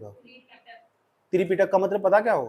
बौद्ध धर्म को 3 भागों में बांट रखा है। उसका मतलब, और हर बौद्ध धर्म को, अगर बौद्ध धर्म को तमीज से पढ़ना, ये 3 पिटक के 3 ग्रंथ पढ़ लो। पिटक का मतलब ग्रंथ हो, 3 ग्रंथ पढ़ लो। एक तो विनय पिटक, एक सूत्र पिटक, एक अभिधम पिटक, अलग अलग ने इनकी स्थापना करी। सही बात। तो बौद्ध धर्म में त्रिपिटक, त्रिपिटक का मतलब एक तो हमारा विनय पिटक, एक सूत्र पिटक, एक हमारा, एक तो विनय पिटक, एक सूत्र पिटक, एक अभिधम पिटक। कितने ग्रंथ होंगे बौद्ध धर्म के? और जो पहले वाला हमारा बौद्ध धर्म का पहला ग्रंथ का क्या नाम बताया मैंने? विनय पिटक। वो बनाया था गौतम बुद्ध का प्रिय शिष्य था, उसका नाम था आनंद। अभी मैं बौद्ध धर्म नहीं पढ़ा रहा, लेकिन ये समय ऐसा चल रहा, इसके बाद में तुरंत बौद्ध धर्म पढ़ाने वाला हूँ। बौद्ध धर्म और जैन धर्म, फिर मैं इन राजाओं का फिर जिक्र करूंगा वहां से। जब बात आ ही रही, जब राजा की बात चल रही, तो जो उससे रिलेटेड बात रही होगी बौद्ध धर्म की बतानी पड़ेगी मुझे, क्योंकि परीक्षा में पूछ रखी। अभी नहीं चर्चा करूंगा तो फिर बाद में कहाँ चर्चा करूंगा मैं? समझ में आती है? ठीक। तो 3 पिटक, इसमें एक दूसरा पिटक है, मैंने बताया विनय पिटक। एक तो विनय पिटक, एक सूत्र पिटक। सूत्र पिटक की जो रचना करी थी वह उपाली ने करी थी, वो भी इसका ही शिष्य था। किसका? गौतम बुद्ध का। उपाली, उपाली शब्द का मतलब ही नहीं हो, इसमें श्रेणियों का जिक्र मिला कि इस समय यहाँ श्रेणियां हुआ करती थी, नाई की, धोबी की। सही बात। या जो काम करते हैं एक स्थान से दूसरे स्थान पर जा करते हैं। वाराणसी इस समय में सबसे व्यापारिक नगर हुआ करता था। इस 6ठी शताब्दी से पूर्व जो वाराणसी था सबसे व्यापारिक केंद्र हुआ करता था। यहाँ से जाते हुए लोग ना यहाँ जा करते थे, ऊपर जाकर नेपाल के रास्ते चीन में व्यापार करने जाया करते थे। सही बात है, वाराणसी। और वहां तक क्या जाता था? कपड़ा जाता था। सही, सूती कपड़ा जिसे बोलते हैं, इस समय कपड़ा जाता था। और भी बहुत सारा व्यापार करते थे लोग। लीची जाती थी, गर्म मसाले जाते थे, अरब सागर में होते हुए भूमध्य सागर के देशों तक पहुंचा जाते थे। इस समय ट्रेड व्यापार भी बहुत प्रसिद्ध था। समझ नहीं बात? सारे पॉइंट में टच कर रहा हूँ, बहुत गौर से समझ लो अच्छे तरीके से। दुनिया की मैं इसकी आर्थिक व्यवस्था नहीं पढ़ा, तो बीच बीच में टच करके बता रहा हूँ तुम कि यही क्यों हिंदी सवाल पूछे हुए सारे। और हिंदी पूछा सवाल, जब तुम टेस्ट लगाने बैठोगे ना इस सारी क्लास से, तुम बाद में फिर याद आ गई कि वही सही बता रहे थे। ये जो पढ़ रहे ना तुम, इनका सबका टेस्ट होना, 100 नंबर के टेस्ट होना है। क्या पहले से पढ़ोगे कॉपी को तमीज से 2-3 दिन तक, फिर टेस्ट देना होगे, फिर 2-3 दिन पढ़ दोगे, फिर टेस्ट देना होगे। इंसेंट हिस्ट्री कम से 4 टेस्ट दे दो, और 4 टेस्ट देने के बाद जिंदगी में फिर इंसेंट हिस्ट्री पढ़ने की जरूरत नहीं पढ़ने की तुम्हें। और जो भी तुम्हें नहीं है तुम्हारे, उसमें नोट्स अपडेट कर लो टेस्ट के साथ साथ। 5-7 घंटे टेस्ट पे दो आराम से, क्या दिक्कत हो रही है। एक ही दिन में 4 टेस्ट दे दे तुमने, जिंदगी में कभी इंसेंट हिस्ट्री पढ़ने की जरूरत नहीं पड़ने की। जो तुम्हारे नेट उसमें नहीं आता ऐड कर लिया, फिर कोई का टेस्ट लगा लो, उसमें नंबर पूरे आएंगे। समझ गए। अभी ये तरकीब है, अभी तो तुम पढ़ाया जा रहा है कि चीज होगी, जब तुम टेस्ट लगाओगे वहां तो कुछ नए कंसेप्ट मिलेंगे तुझे, इसमें ठग ऐड कर लो, क्या है तोबा करने की जरूरत है। बात समझ में आई है। मेन चीज हम अपनी समझ पैदा कर रहे हैं कि इतिहास में ऐसा था। चलो, और अगला जो शासक आने वाला उसका नाम लिखो। अगले शासक का नाम है उदयन या उदयभद्र। उदयन या उदयभद्र, अगले शासक का नाम लिखो। तीसरा शासक हो, लिखो उदयन।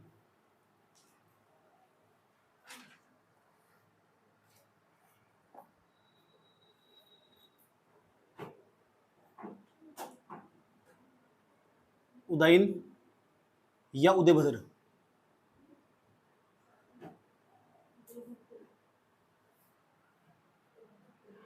याद रहिए बात या। इसका शासनकाल लिखो 460 से लेकर 412 ईस्वी, 12 BC।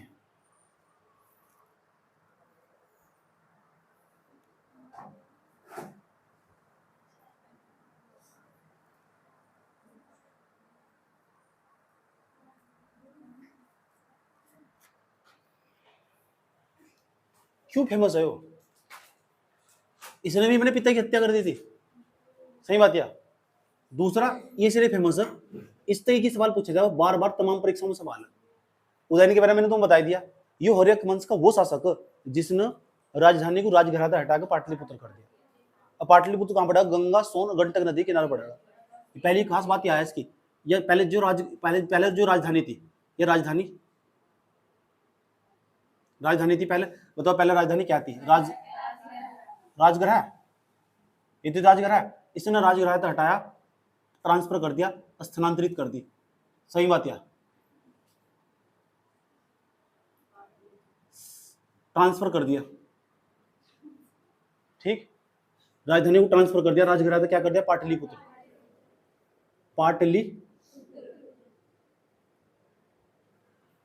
अब जो पाटलिपुत्र में, सही, पाटलिपुत्र सही है। जैसे पाटलिपुत्र में राजधानी स्थापित कर दी तो उसके लिए किला भी बनाएगा। तो ऐसा सवाल पूछा जाए, यूपीएससी सवाल पूछे, निम्नलिखित कथनों पर विचार कीजिए। भाई किला तो पहले बनाना पड़ेगा, राजधानी कई खाली जंगलों में चलेगा राजधानी। सही बात है। कुछ जगह ये तो आपने पढ़ाए नहीं, अपना कॉमन सेंस यूज कर, जहां राजधानी बनेगी वहां किला पहले बनेगा। उस समय किला ही तो एक प्रकार की बिल्डिंग इमारत हुआ करती थी। हम पढ़कर जा रहे हैं घर तक, क्या है उसने राजधानी स्थानांतरित करती थी। यूपीएससी पता क्या पूछ रहा है, वो ये नहीं पूछता राजधानी स्थानांतरित कर दी थी, वो स्मार्ट, उसे इतना पढ़ता है। बच्चे की तरह कॉमन सेंस यूज करना चाहिए। राजधानी बनाएंगे तो क्या बनेगा? किला बनेगा भाई।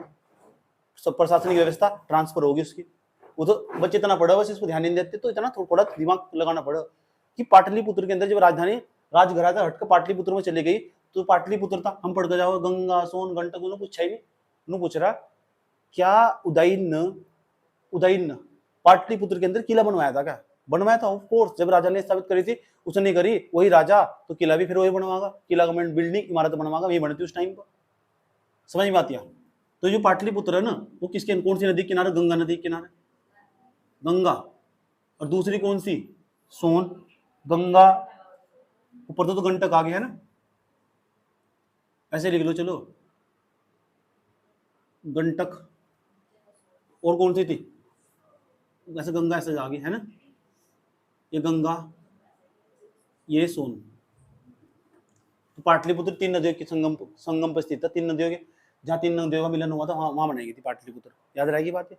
इसलिए उदयन बहुत फेमस है। दूसरा, इसकी हत्या ना, जो उदयन की हत्या कर दी थी, इसकी हत्या कर दी थी एक व्यक्ति ने छुरा भोग कर उसके शरीर में। वो व्यक्ति इसके वंश का नहीं आता, वो दूसरे वंश का था। सही बात है। और जो जिस वंश का था ना, उस वंश का बाद में जाकर जो वो नागवंश का था, और नागवंश का ही शासक पर आगे चल जाएगा, एक नया वंश चल जाएगा। इनका इस तो कोई रिश्ता नहीं है। बात समझ में आई है, ठीक। तो जो हत्या थी ना इसकी, वो किसने? एक व्यक्ति ने छुरा भोग कर, एक व्यक्ति, सुन लो पहले, व्यक्ति ने छुरा भोग कर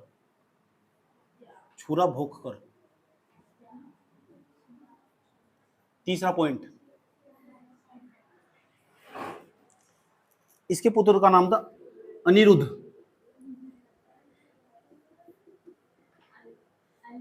अनिरुद्ध पुत्र था इसका,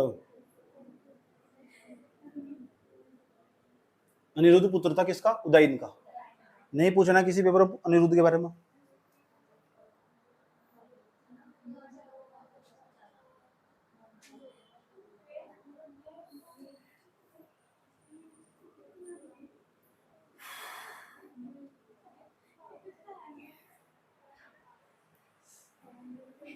अनिरुद्ध, अनिरुद्ध लिखा, फिर मंडूक लिखा हुआ, फिर नागदर्शक।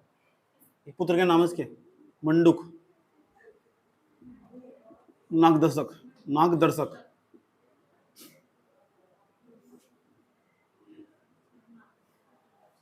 नागदर्शक याद रहेगी बात है, ठीक। लेकिन जिस व्यक्ति ने हत्या करी ना, फिर बाद में जाकर एक नया वंश चलेगा था, बाद में जाकर उसका नाम पड़ा नागवंश। जितनी जानकारी मिली इतनी तुम्हें बताई जा रही। कहीं जाने में किताब का पन्ना खोड़ कर जानकारी निकाल लो उसमें। इतनी बात बताओ, इतने सवाल पूछे जाएंगे। उदयन तक खत्म होगा, हर्यक वंश खत्म होगा, छोटा छोटा सा वंश आने वाले, शिशु नागवंश, उसके बाद नंद वंश, फिर ये पद्मानंदपुर जो महाजनपद खत्म हो ही जाएगा। इसके बाद में क्या करूंगा मैं, तुम्हें 30 क्वेश्चन के आसपास भेजूंगा। 30 क्वेश्चन को तमीज से स्टडी करना पहले, तब जाकर फिर अपने नोट्स के अंदर भी चीजें ऐड करनी जो उसमें नहीं दिखाई देगी। तुम्हें बात समझ में आई? बात क्या कहने की कोशिश करी जा रही? 30 क्वेश्चन पढ़ने के बावजूद जो यूपीएससी के लेवल के जरूर पढ़ने चाहिए, सबको पढ़ने चाहिए। मैंने भी कुछ 2 बार पढ़े सारा क्वेश्चन, अभी दिखा दूंगा। समझ में आया बात? है 2 बार पढ़े तो मेरी बुद्धि खुलेगी। मैं सोच इन्हें ऐड करना चाहिए। तो एक तरीका सीधा तुम पढ़ोगे, देखेंगे बात तो नहीं है बिल्कुल, सीधा अपने नोट्स में ऐड कर लो। 4-5 लाइन ऐड करनी पड़ेगी, 5-7 लाइन तुमको। कर लो कितनी मेहनत, ठीक। उसके बाद अगला वंश लिखो, अगले वंश का नाम लिखो, बस एक पेज रह रहा है और लिखो शिशुनाग, नागवंश लिखो। दूसरा वंश चलने वाला उसका नाम है नागवंश। इसे नोट कर लिया? करो करो करो करो करो करो करो।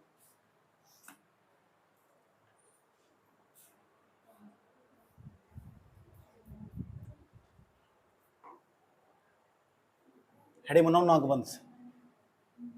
दूसरा वंश हमारा नागवंश। जो नागवंश, इसका शासन काल कहाँ से चल रहा है इस टाइम? कौन सा राज्य चल रहा है? कौन सा, कहाँ से? ये नागवंश कहाँ से? भारत में नहीं आएगा, पूरे दिल्ली गद्दी पे। अच्छा, भारत में, मगध में। किस, ये क्या है इसका मतलब? हरेक वंश के बाद। अब यहाँ 412 तक तो हो चुका था, 412 के बाद आ जाएगा 344 BC तक ये नागवंश हमारा, ठीक। उसके बाद 2 ही चीज इंपॉर्टेंट। एक तो पहली बात ये हो कि इसका संस्थापक कौन है। इसका संस्थापक, इसके नाम तो याद रखा जा सकता, शिशुनाग। शिशुनाग, इसके बारे में जानने की जरूरत भी नहीं है, बस संस्थापक याद रखना। फालतू बकवासबाजी जानने की जरूरत भी नहीं है, क्यों अपना टाइम खराब करना। दूसरा, इस टाइम पता कहाँ बैठा? गद्दी पे हो, मगध में बैठ गया हो, ठीक। इसने ना, उसका नाम तुमने सुना अवध, अवंती। अवंती को जोड़कर मगध में मिला दिया था। इस अवंती को ना यहाँ खींच के ले आया मगध में, याद रही बात है। अवंती को कहाँ खींच के ले गया? मगध। लिखो, इसने अवंती को मगध में मिलाया, अवंती को मगध में मिलाया।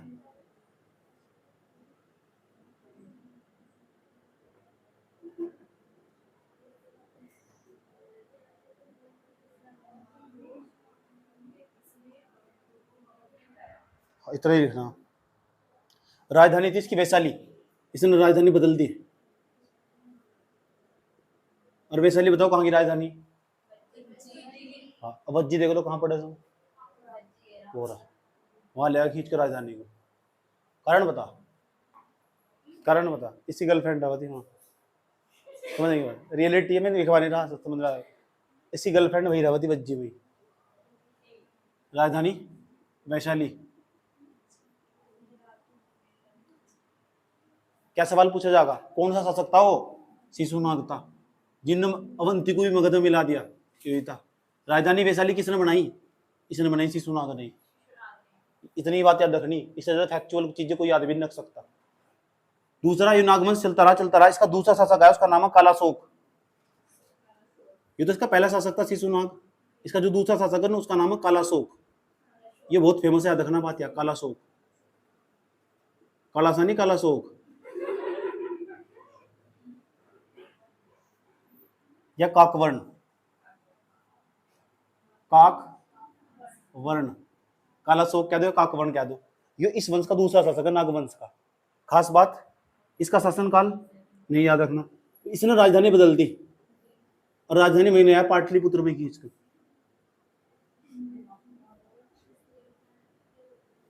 कुछ भी, पाटलिपुत्र, राजधानी वहीं ले खींच के पाटलिपुत्र में।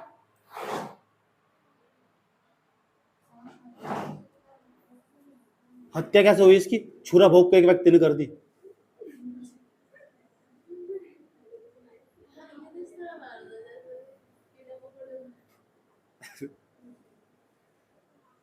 छुरा भोग कर हत्या एक व्यक्ति ने।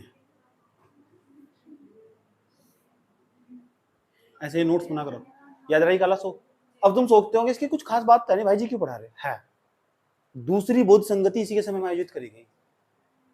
समझ बात, इसलिए मैंने कालाशोक को पढ़ाना पड़ा मुझे। पहली बौद्ध संगति किसके समय में आयोजित हुई? उदयनी के। उदयनी के किसके? अजातशत्रु के। कहां से हुई थी वह? राजगृह में, पाटलिपुत्र में। तो दूसरी बौद्ध संगति कहां होगी फिर? दूसरी बौद्ध संगति पाटलिपुत्र। बौद्ध संगति का मतलब समझ गए, बौद्ध धर्म को किस तरह आगे बढ़ाना और बौद्ध धर्म के अंदर क्या होना चाहिए। बौद्ध सभा, बौद्ध जितने बौद्ध भिक्षु सारे आओ बैठो फैसला लो। समझ बात यार। अभी तो जाकर ना बाद में जाकर बौद्ध धर्म दो शाखाएं बढ़ जाएगी बौद्ध धर्म की। ये तो कुछ नहीं कह रहे बौद्ध धर्म को ऐसे मानेंगे, भगवान के रूप में मानेंगे, बौद्ध धर्म को ऐसे मानेंगे, ऐसे मानेंगे, ऐसे करके बौद्ध धर्म दो शाखाओं में बढ़ जाएगा। और जब शाखाओं में बढ़ जाएगा फिर उसका विनाश हो जाएगा बौद्ध धर्म का। आज देखो कितने लोग बौद्धिस्ट है, बहुत ही कम लोग बौद्धिस्ट है। श्रीलंका को छोड़ दो, श्रीलंका ही बौद्धिस्ट है बस। उत्तर तिब्बत के लोग होंगे, वो अरुणाचल प्रदेश के उत्तर के जो लोग हैं वे सारे बौद्धिस्ट है बस। और कहाँ बौद्ध धर्म? बौद्ध धर्म जय भीम बोलना पड़ा, बोल जय भीम। ठीक, यहाँ नहीं बोलना तुझे, वहां जाके बोलना बौद्धिस्टों के सामने। बौद्ध धर्म अपनाने के लिए आध्यात्म मिशन को तो छोड़ना पड़ेगा सच में ही। दूसरा, पहली बात तो महीना को वहां जाने की अनुमति नहीं है। यूनिको इसी के समय द्वितीय बौद्ध संगति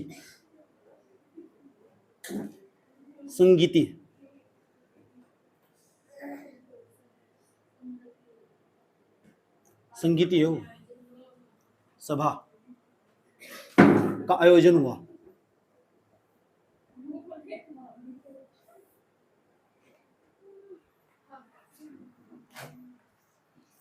अच्छा बताओ, जो दूसरी बौद्ध सभा का आयोजन हुआ कहाँ हुआ था?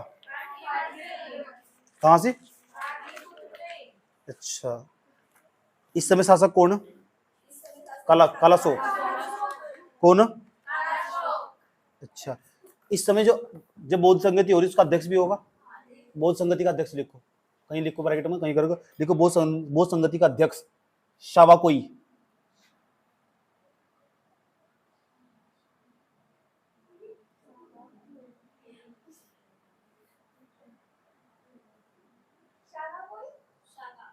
शावाकोई, सावा बड़े वाला शहर। हाँ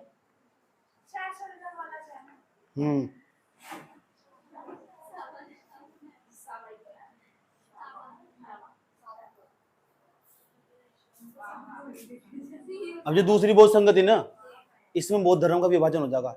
एक दो शाखा बन जाएगी, एक तो थेरवाद होंगे, एक महासांगिक होंगे। थेरवाद और महासांगिक। अगला पॉइंट लिखो, इसी के समय बौद्ध सभा का विभाजन महासांगिक व थेरवाद। ये जब बौद्ध धर्म पढ़ाऊंगा वहां पढ़ाऊंगा क्या है। महासांगिक व थेरवाद में हुआ, महासांगिक व थेरवाद में हुआ, बौद्ध धर्म बट गया भाई।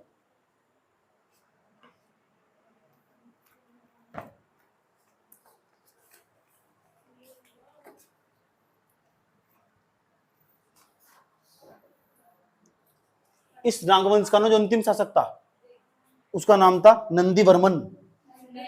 बस अंतिम शासक लिख लो उसका, और सवाल नहीं पूछे जाने का, अंतिम शासक तक सवाल पूछा जा सका। अंतिम शासक, नागवंश का अंतिम शासक लिखो, नंदीवर्मन।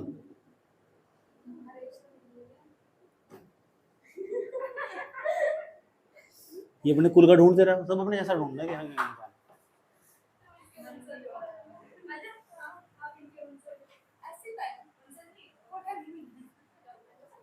याद रहा ये बात या? ठीक। उसके बाद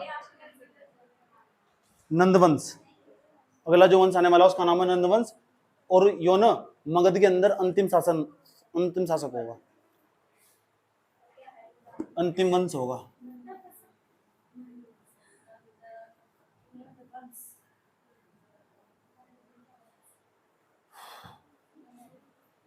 तीसरे नंबर का उसका नाम है नंदवंश।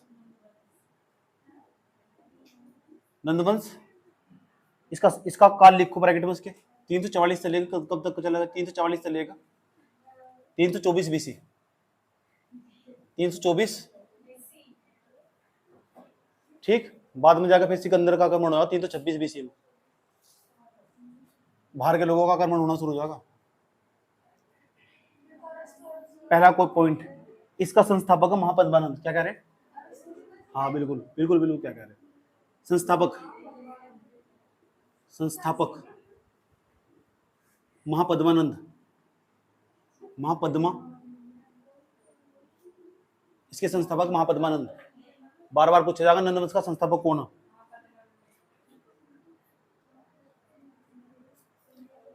लेकिन जब महापद्मानंद ने पुराणों के अनुसार इसे एक छत्र या एक राट की उपाधि दी गई, ये बार बार सवाल पूछा जाएगा, एक छत्र किसे कहा गया, एक राट किसे कहा गया, विराट सम्राट किसे कहा गया?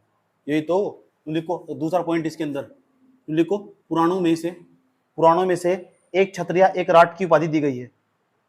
एक छत्र, पुराणों में से एक छत्र या एक राट,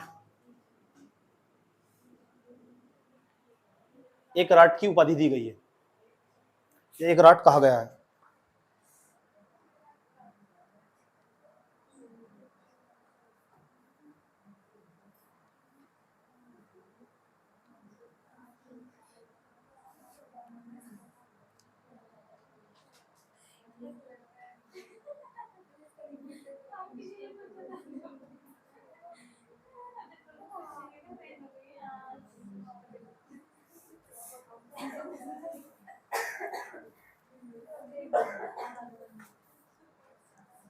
याद रहा ये बात या?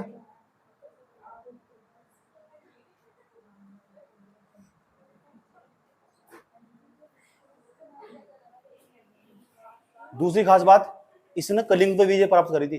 कलिंग कहां पड़ेगा? उड़ीसा में। इसने कलिंग पर विजय प्राप्त करने वाला पहला शासक था अब तक का। देखो तीसरा पॉइंट, इसने कलिंग पर विजय प्राप्त की थी। इसने कलिंग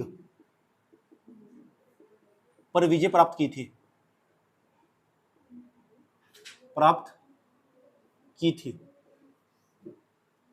चौथी खास बात इसकी,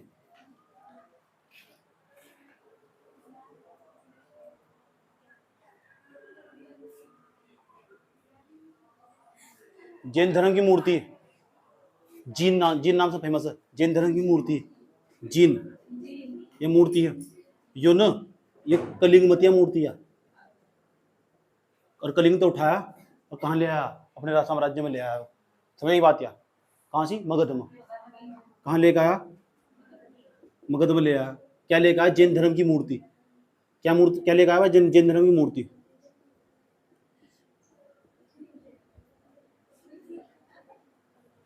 ठीक, तो लिखो यह है जैन धर्म की मूर्ति को कलिंग से मगध लाया, कलिंग से मगध लाया।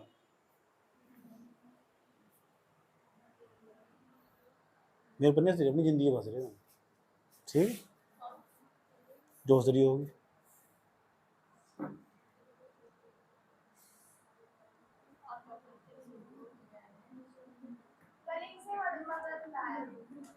मगध नहीं लाया, तेरी जिंदगी लेगा।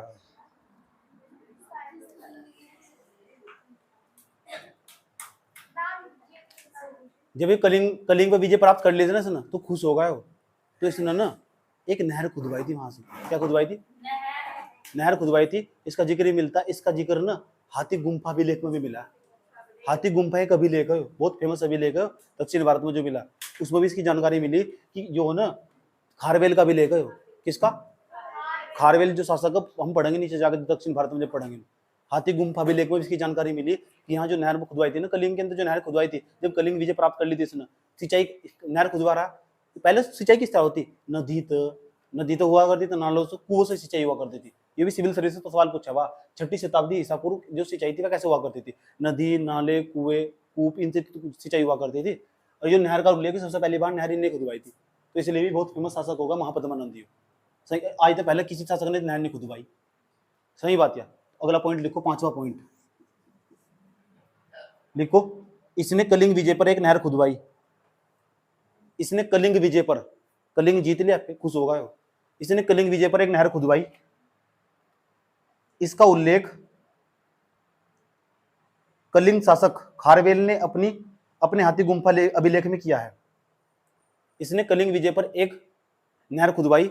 इसका उल्लेख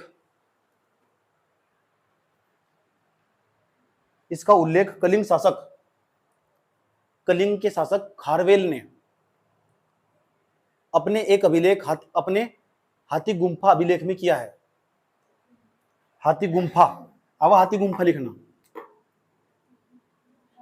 हाथी गुम्फा।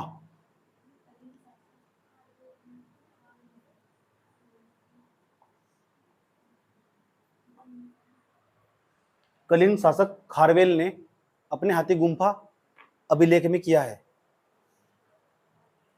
कलिंग शासक खारवेल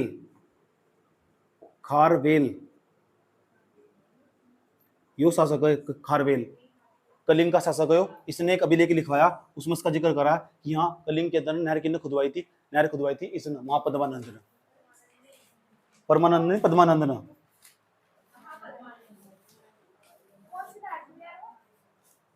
अब रखिएगा नहर, वह कितने साल की पुरानी बात है। सबसे पहली बार नहर खुदवाई थी उन्होंने, मुझे कौन सी नहर थी वह, कितनी ईंट थी उसमें। ठीक है, नहर ईंट से बना, नदी वाओ जो रेते वाली हो। इन्हें थोड़ा ही पता चला। इन डांस के बारे में पूछो मैडम, ने बता के डांस देखो स्टेप कैसे होगा।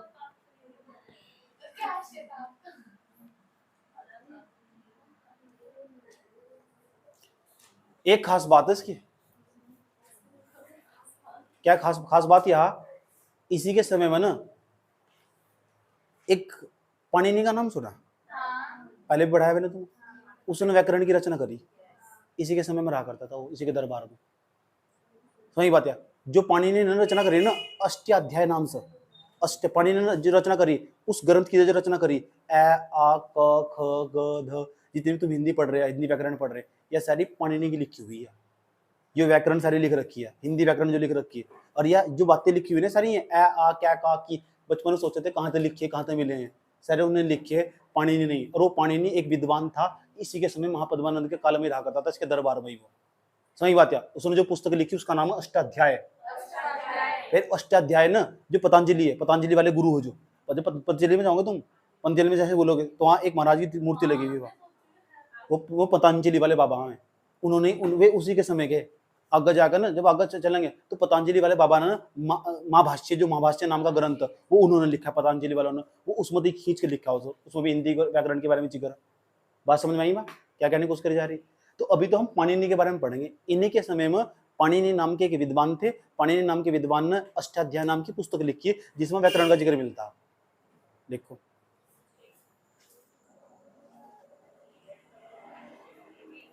लिखो लिखो, इसके दरबार में, इससे किसके? महापद्मानंद के।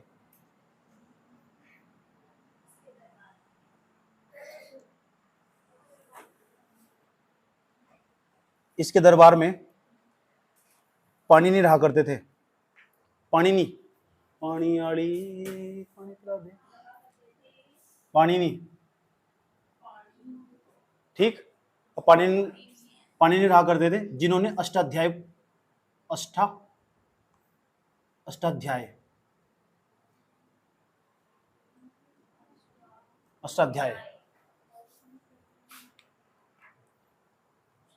लिख दिया।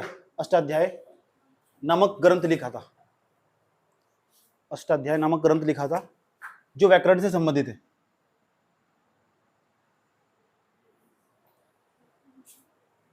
यह व्याकरण का सबसे प्राचीन ग्रंथ है, सबसे प्राचीन ग्रंथ है वो। ये बार बार पूछेगा पाणिनि ने कौन सा ग्रंथ लिखा है अष्टाध्याय, किसका जिक्र? व्याकरण का। व्याकरण का सबसे प्राचीन ग्रंथ है यह, व्याकरण का सबसे प्राचीन ग्रंथ है।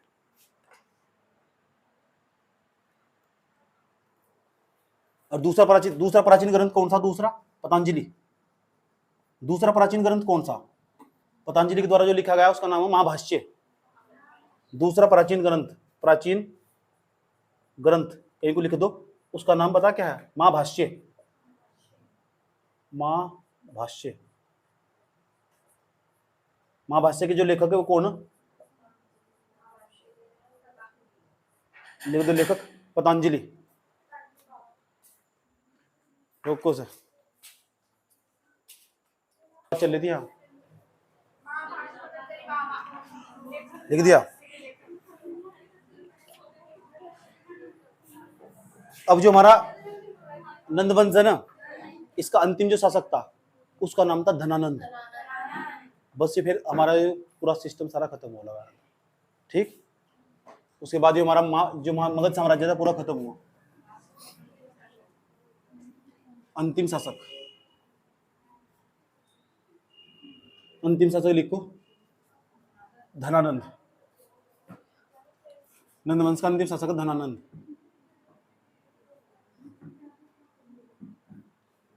नंदवंश का अंतिम शासक कौन सा? धनानंद।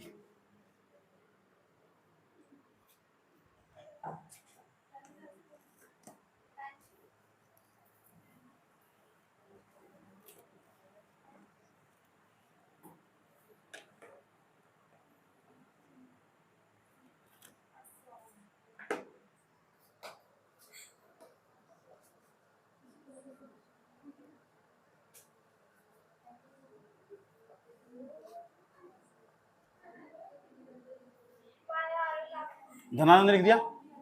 कौन सा शासक? अंतिम शासक,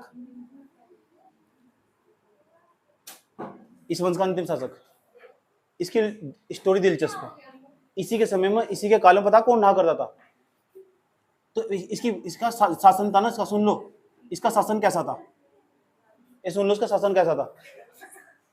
क्या होगा? शासन इसका बहुत क्रूर था, जनता पर बहुत अत्याचार करता था, बहुत सारे इसने टैक्स लगाए थे, अधिक कर पकर बढ़ाता चला जा रहा था। जनता इससे असंतुष्ट थी, जनता ये सोच रही थी कब मर जा बस ये। सही बात है, ठीक। इससे लोग परेशान हो चुके थे, इतना डेंजरस था। इसी के समय में सोच लो तुम, इसी के समय में एक प्रसिद्ध विद्वान थे, उसका नाम था कौटिल्य। हाँ, अब जो विद्वान है ना, ये विद्वान ही पता क्या चाह रहे? ये विद्वान भी चाह रहे बस किसी तरह यो डिलीट हो जाए शासक, ये अच्छा शासक नहीं है।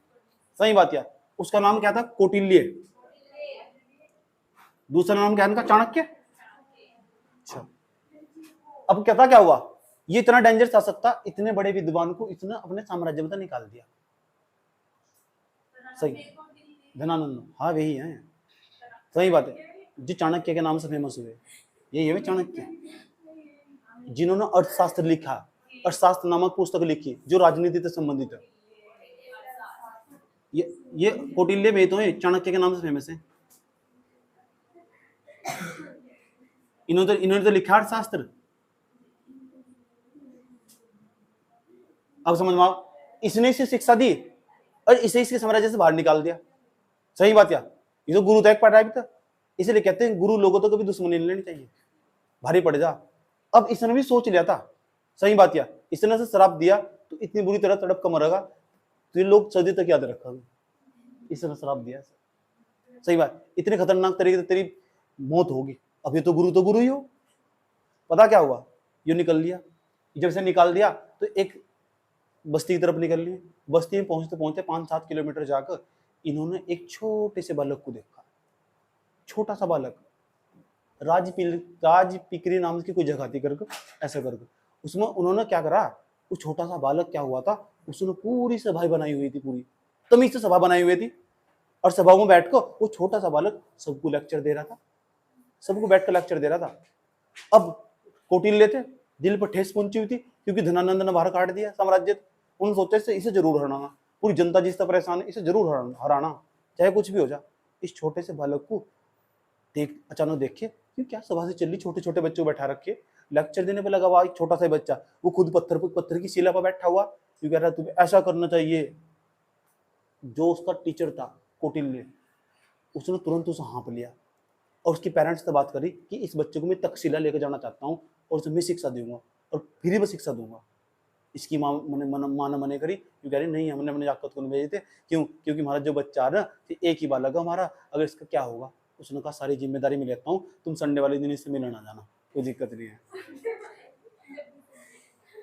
उठाए और इसे लेके तक्षशिला में लेके चले गए, और तक्षशिला में जैसे लेके चले गए, कई सालों तक से तक्षशिला में रखा, और तक्षशिला में से 25 साल तक ब्रह्मचारी जीवन गुजारा इसका।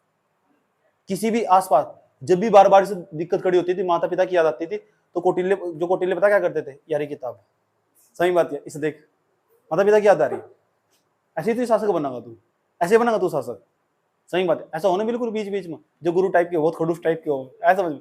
मान लो यहाँ किसी व्यक्ति की, लड़की की बहुत तबीयत खराब हो रही, सही बात, मैं यहाँ पर जाने पर लगा हुआ, समझ बात क्या, वो अपना अपना दुख प्रदर्शित नहीं कर पा रही बिल्कुल भी, इस टाइप की, लेकिन फिर भी क्या करो वो अच्छा हो उनके लिए, सही बात है।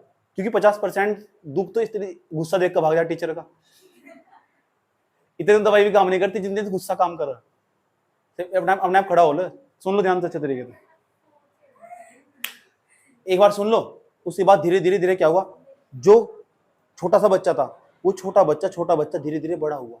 अब जब उसे शिक्षा दी गई ना, ग्रहण करी गई उसमें शिक्षा, तो बाद में जाकर उसने पूरा जो धनानंद का जो साम्राज्य था, नंदवंश, पूरे नंदवंश को मगध साम्राज्य को तो उखाड़ कर फेंक दिया और वहां एक नए वंश की स्थापना कर दी, उसे कहते हैं मौर्य वंश।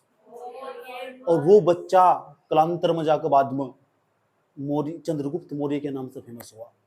वही है चंद्रगुप्त मौर्य, जिसे बनाने वाले चाणक्य थे, कौटिल्य थे, सभी बात है। इस प्रकार धनानंद को ने, जो क्रूर शासक था धनानंद, उसका पूरा साम्राज्य उखाड़ फेंका और एक नए वंश की स्थापना कर दी। वही बच्चा बाद में जाकर किसके नाम से फेमस हुआ, चंद्रगुप्त मौर्य या विक्रमादित्य के नाम से जाना गया। विक्रमादित्य, महान शासक चंद्रगुप्त मौर्य, आज इस नाम से जानते हैं। कारण क्या था, ऐसी क्या चीज थी जो उनके गुरु ने देखी उसके अंदर, चाणक्य ने उसके अंदर चंद्रगुप्त मौर्य के अंदर क्या देखा, एप्टीट्यूड, अभिक्षमता। गुरु लोगों की दृष्टि बहुत खतरनाक हो, पहले देख के बता देंगे जो तुम्हारे साथ हो रहा हो उनके साथ पहले हो चुका हो, समझ बात है। उन्होंने पहले यहाँ पे लिया, ये बच्चा भविष्य में इसके लायक डिजर्व करता है क्लास। सबको क्यों नहीं बुलाया, मैं सबको क्यों नहीं कहता कि भाई सिविल सर्विस की तैयारी कर लो, you can deserve this exam, समझ में आई बात है। तो चाणक्य जैसे ही गुजर रहे थे, चाणक्य ने कहा चंद्रगुप्त मौर्य को, you can deserve for prelims mains interview. बात समझ में आया बात क्या, समझ गए। उनका एप्टीट्यूड परख लिया और उन्हें उठाकर ले गए और ट्रेनिंग देनी शुरू कर दी, और बाद में देख जाकर उन्होंने पूरा साम्राज्य उखाड़ फेंका, पूरा साम्राज्य। और चंद्रगुप्त मौर्य माता मौर्य वंश स्थापित हुआ। अब हमारी मुलाकात मौर्य वंश में होगी। कौन से वंश में, इसे पढ़कर बिल्कुल भी निराशित नहीं होना ना, जितनी तुम्हें नॉलेज चाहिए थी इतनी मिल गई। मान लो कल को तुम टेस्ट लगाने बैठे, टेस्ट नहीं, अभी तुम्हें क्वेश्चन भेजूंगा 30 के आसपास क्वेश्चन जो यूपीएससी का लेवल टच करते हैं, ये 30 क्वेश्चन, उन 30 क्वेश्चनों को तमीज से पढ़ोगे बैठकर, अपना नोट्स पढ़ोगे पहले तो, पढ़ने के बाद फिर उस नोट्स को पढ़कर 30 क्वेश्चनों को उसमें से नोट्स बनाओगे, सही बात है। वे 30 क्वेश्चन के अंदर बहुत डाटा छिपा हुआ, अधिकांश तो डाटा तुम कर लोगे, उस अपने नोट्स में ऐड करोगे, इसके पीछे 3-4 पन्ने छोड़ दोगे उसमें। मान लो कल तुम टेस्ट देने बैठे, सब कुछ कोई कभी नहीं पढ़ सकता और कोई फैक्ट नहीं मिलेगा, आराम से 1-2 लाइन तो मिलेगी ज्यादा, आराम से ऐड कर लो, क्यों हाथ पैर पीट रहे हो, समझ बात है। बात समझ में आई है। तो 30 क्वेश्चन के आसपास मेरे पास यूपीएससी के मौजूद है, इसी चैप्टर के, वे 30 क्वेश्चन के आसपास ऑब्जेक्टिव लगाओ और देखो कहां तक तुम्हारी एबिलिटी बढ़ पा रही है। और फिर उसके बाद ना, हाँ यार यहाँ तो ये बता रखा है, तो इस तरह व्यापार करते थे, यहाँ तो एक शब्द भी इस्तेमाल हुआ, यहाँ तो कुछ सिक्कों का भी नाम बता रखा, ये तो एक स्थान का भी नाम बता रखा है, ये वाली बात तो भाई जी ने बताई दी, समझ बात क्या। तो मैंने इतना तो पढ़ा दिया, तुम अगली वाली बात समझ सको क्या कहना चाह रहा हो, सही बात। और यही तो यूपीएससी को चाहिए। अगर मैं सब कुछ ही पढ़ा दूंगा फिर तुम क्या करोगे, दिमाग कहाँ लगाओगे। अगर मैं सब कुछ ही पढ़ा दूंगा तो दिमाग कहाँ लगाओगे। इसलिए I can provide you 30 question, okay. Please hard work, ये सारी क्लास कंप्लीट कर लेना। आज 13 क्लास हो चुकी, तो इतिहास अच्छा लग रहा होगा तुम्हें, ज्यादा हार्ड तो नहीं लग रहा? अच्छा, इतिहास भारत की लगभग सभी तमाम परीक्षाओं में आता है, याद रखना बात है। मॉडर्न हिस्ट्री मैंने पहले पढ़ा रखी, इस बार फिर पढ़ा दूंगा। सही बात है, पूरी मॉडर्न हिस्ट्री पढ़ा दूंगा इस बार, तो तमीज से पढ़ाऊंगा, और भी तमीज से, आंसर राइटिंग के साथ। ये मेंस में नहीं आने का, ये पीरी पीरी में आगा। अब मौर्य वंश से जब स्टार्ट होगा ना, तो वहां कला संस्कृति स्टार्ट होगी, वो मेंस में आगा। पता होना चाहिए कौन सी चीज मेंस में, कौन सी पीरी में। समझ में नहीं बात? इससे पहले सिंधु घाटी सभ्यता थी, वो मेंस में है। उससे पहले कहीं मेंस में कुछ भी नहीं है तो फिर संस्कृति वाला पार्ट आगा। कौन सा पार्ट पूछेगा? इतनी बात बता दो, समझ में आई नहीं आई? कोई दिक्कत यहां तक? चलो, जब तुम सारा सिलेबस पूरा कर लोगे ना, तो 2 महीने तक लगातार तुम आंसर राइटिंग करनी सिखाई जाएगी। कितने महीने तक? 5-5 क्वेश्चन में बोर्ड पे लिखूंगा, और तुम्हारी इतनी डेंजरस प्रैक्टिस हो चुकी होगी, किसी भी क्वेश्चन का उत्तर लिख दोगे जीएस में, कभी भी कहीं भी। समझ में आई बात? यार इतने डेंजरस हो जाओगे, फिर तुम लिखने तक कभी डर नहीं लगने का। अभी तो तुम फैक्चुअल चीज लॉजिक जो आते तुम्हें नहीं पता थी, उस चीज को हम पक्का कर रहे हैं पीटी के लिहाज से। समझ में आया बात? यार उसके बाद क्या करो, जब तुम सारा सिलेबस पढ़ लोगे और एक छोटे से सिलेबस को उठा के बैठोगे, काम खत्म। 4 सब्जेक्ट पढ़ने पड़ेंगे बाद में जाकर तुम्हें। एक तो इन्वायरमेंट पढ़ना पड़ेगा, एक इन्वायरमेंट पढ़ना पड़ेगा, जियोग्राफी तुम्हारा फेवरेट बन ही रहा। सही बात, इन्वायरमेंट, इकोनॉमिक्स, हिस्ट्री तुम्हारा इतना मजबूत हो जाएगा, तो तुम कहाँ तक मार खा जाओगे। बस सारा रिवीजन हो जा। वो रिवीजन करने की तकनीक मैं बताऊंगा तुम्हें, कैसा रिवीजन हो। घंटों घंटों बैठना पड़ेगा, और बैठना पता कितने महीने? सिर्फ एक बार 3-4 महीने तक सारा सिलेबस की तकनीक बता दूंगा तुम्हें। एक ही सब्जेक्ट पढ़ना पूरा 12 घंटे तक, 10-12 घंटे तक, चाहे कोई भी पास आ रहा, हटाओ सब कूड़ा कचरा, हटाओ सब, किसी के साथ नहीं बोलना 10-12 घंटे तक। जब 10 घंटे 5-7-10 घंटे पढ़ लेना, तो जब किताब पर उठ, तो एक तो अलग प्रकार तो कॉन्फिडेंस बढ़ चुका हो, जो बहुत मोटिवेट करा अपने आपको, वाह क्या पढ़ाई। तो सही बात है, तू ही तो जो फर्स्ट रैंक वाला। सही बात है, तू ही तो जो पहले अटेम्प्ट में क्लियर करेगा, सब कुछ फाड़ कर रख देगा। सही बात। और जिस दिन पढ़ते नहीं, इससे लगा कहाँ यार, तेरा तो ग्रुप डी में भी नहीं आने का, तेरी नौकरी भी लगेगी नहीं लगी, तेरा भी नाम होगा नहीं होगा, उस दिन ऐसा लगेगा। जिस दिन 8-10-11-12 घंटे पढ़ लेना, वाह तू ही तो, वही तो तू पीस, वही तो तू चंद्रगुप्त मौर्य जो चाणक्य जैसे ढूंढ रहे थे तू वही पीस। तो इसके बाद नया वंश स्टार्ट होगा, उसका नाम होगा मौर्य वंश। क्वेश्चन में भेज दूंगा, क्वेश्चन कुछ जरूर करने बहुत जरूरी, उसके बिना चैप्टर कंप्लीट नहीं होगा, याद रखना बात। या सबकी कॉपी में चेक करूंगा मैं, कम कंप्लीट हो जाना चाहिए। ओके चलिए, हाँ क्यों नहीं आना।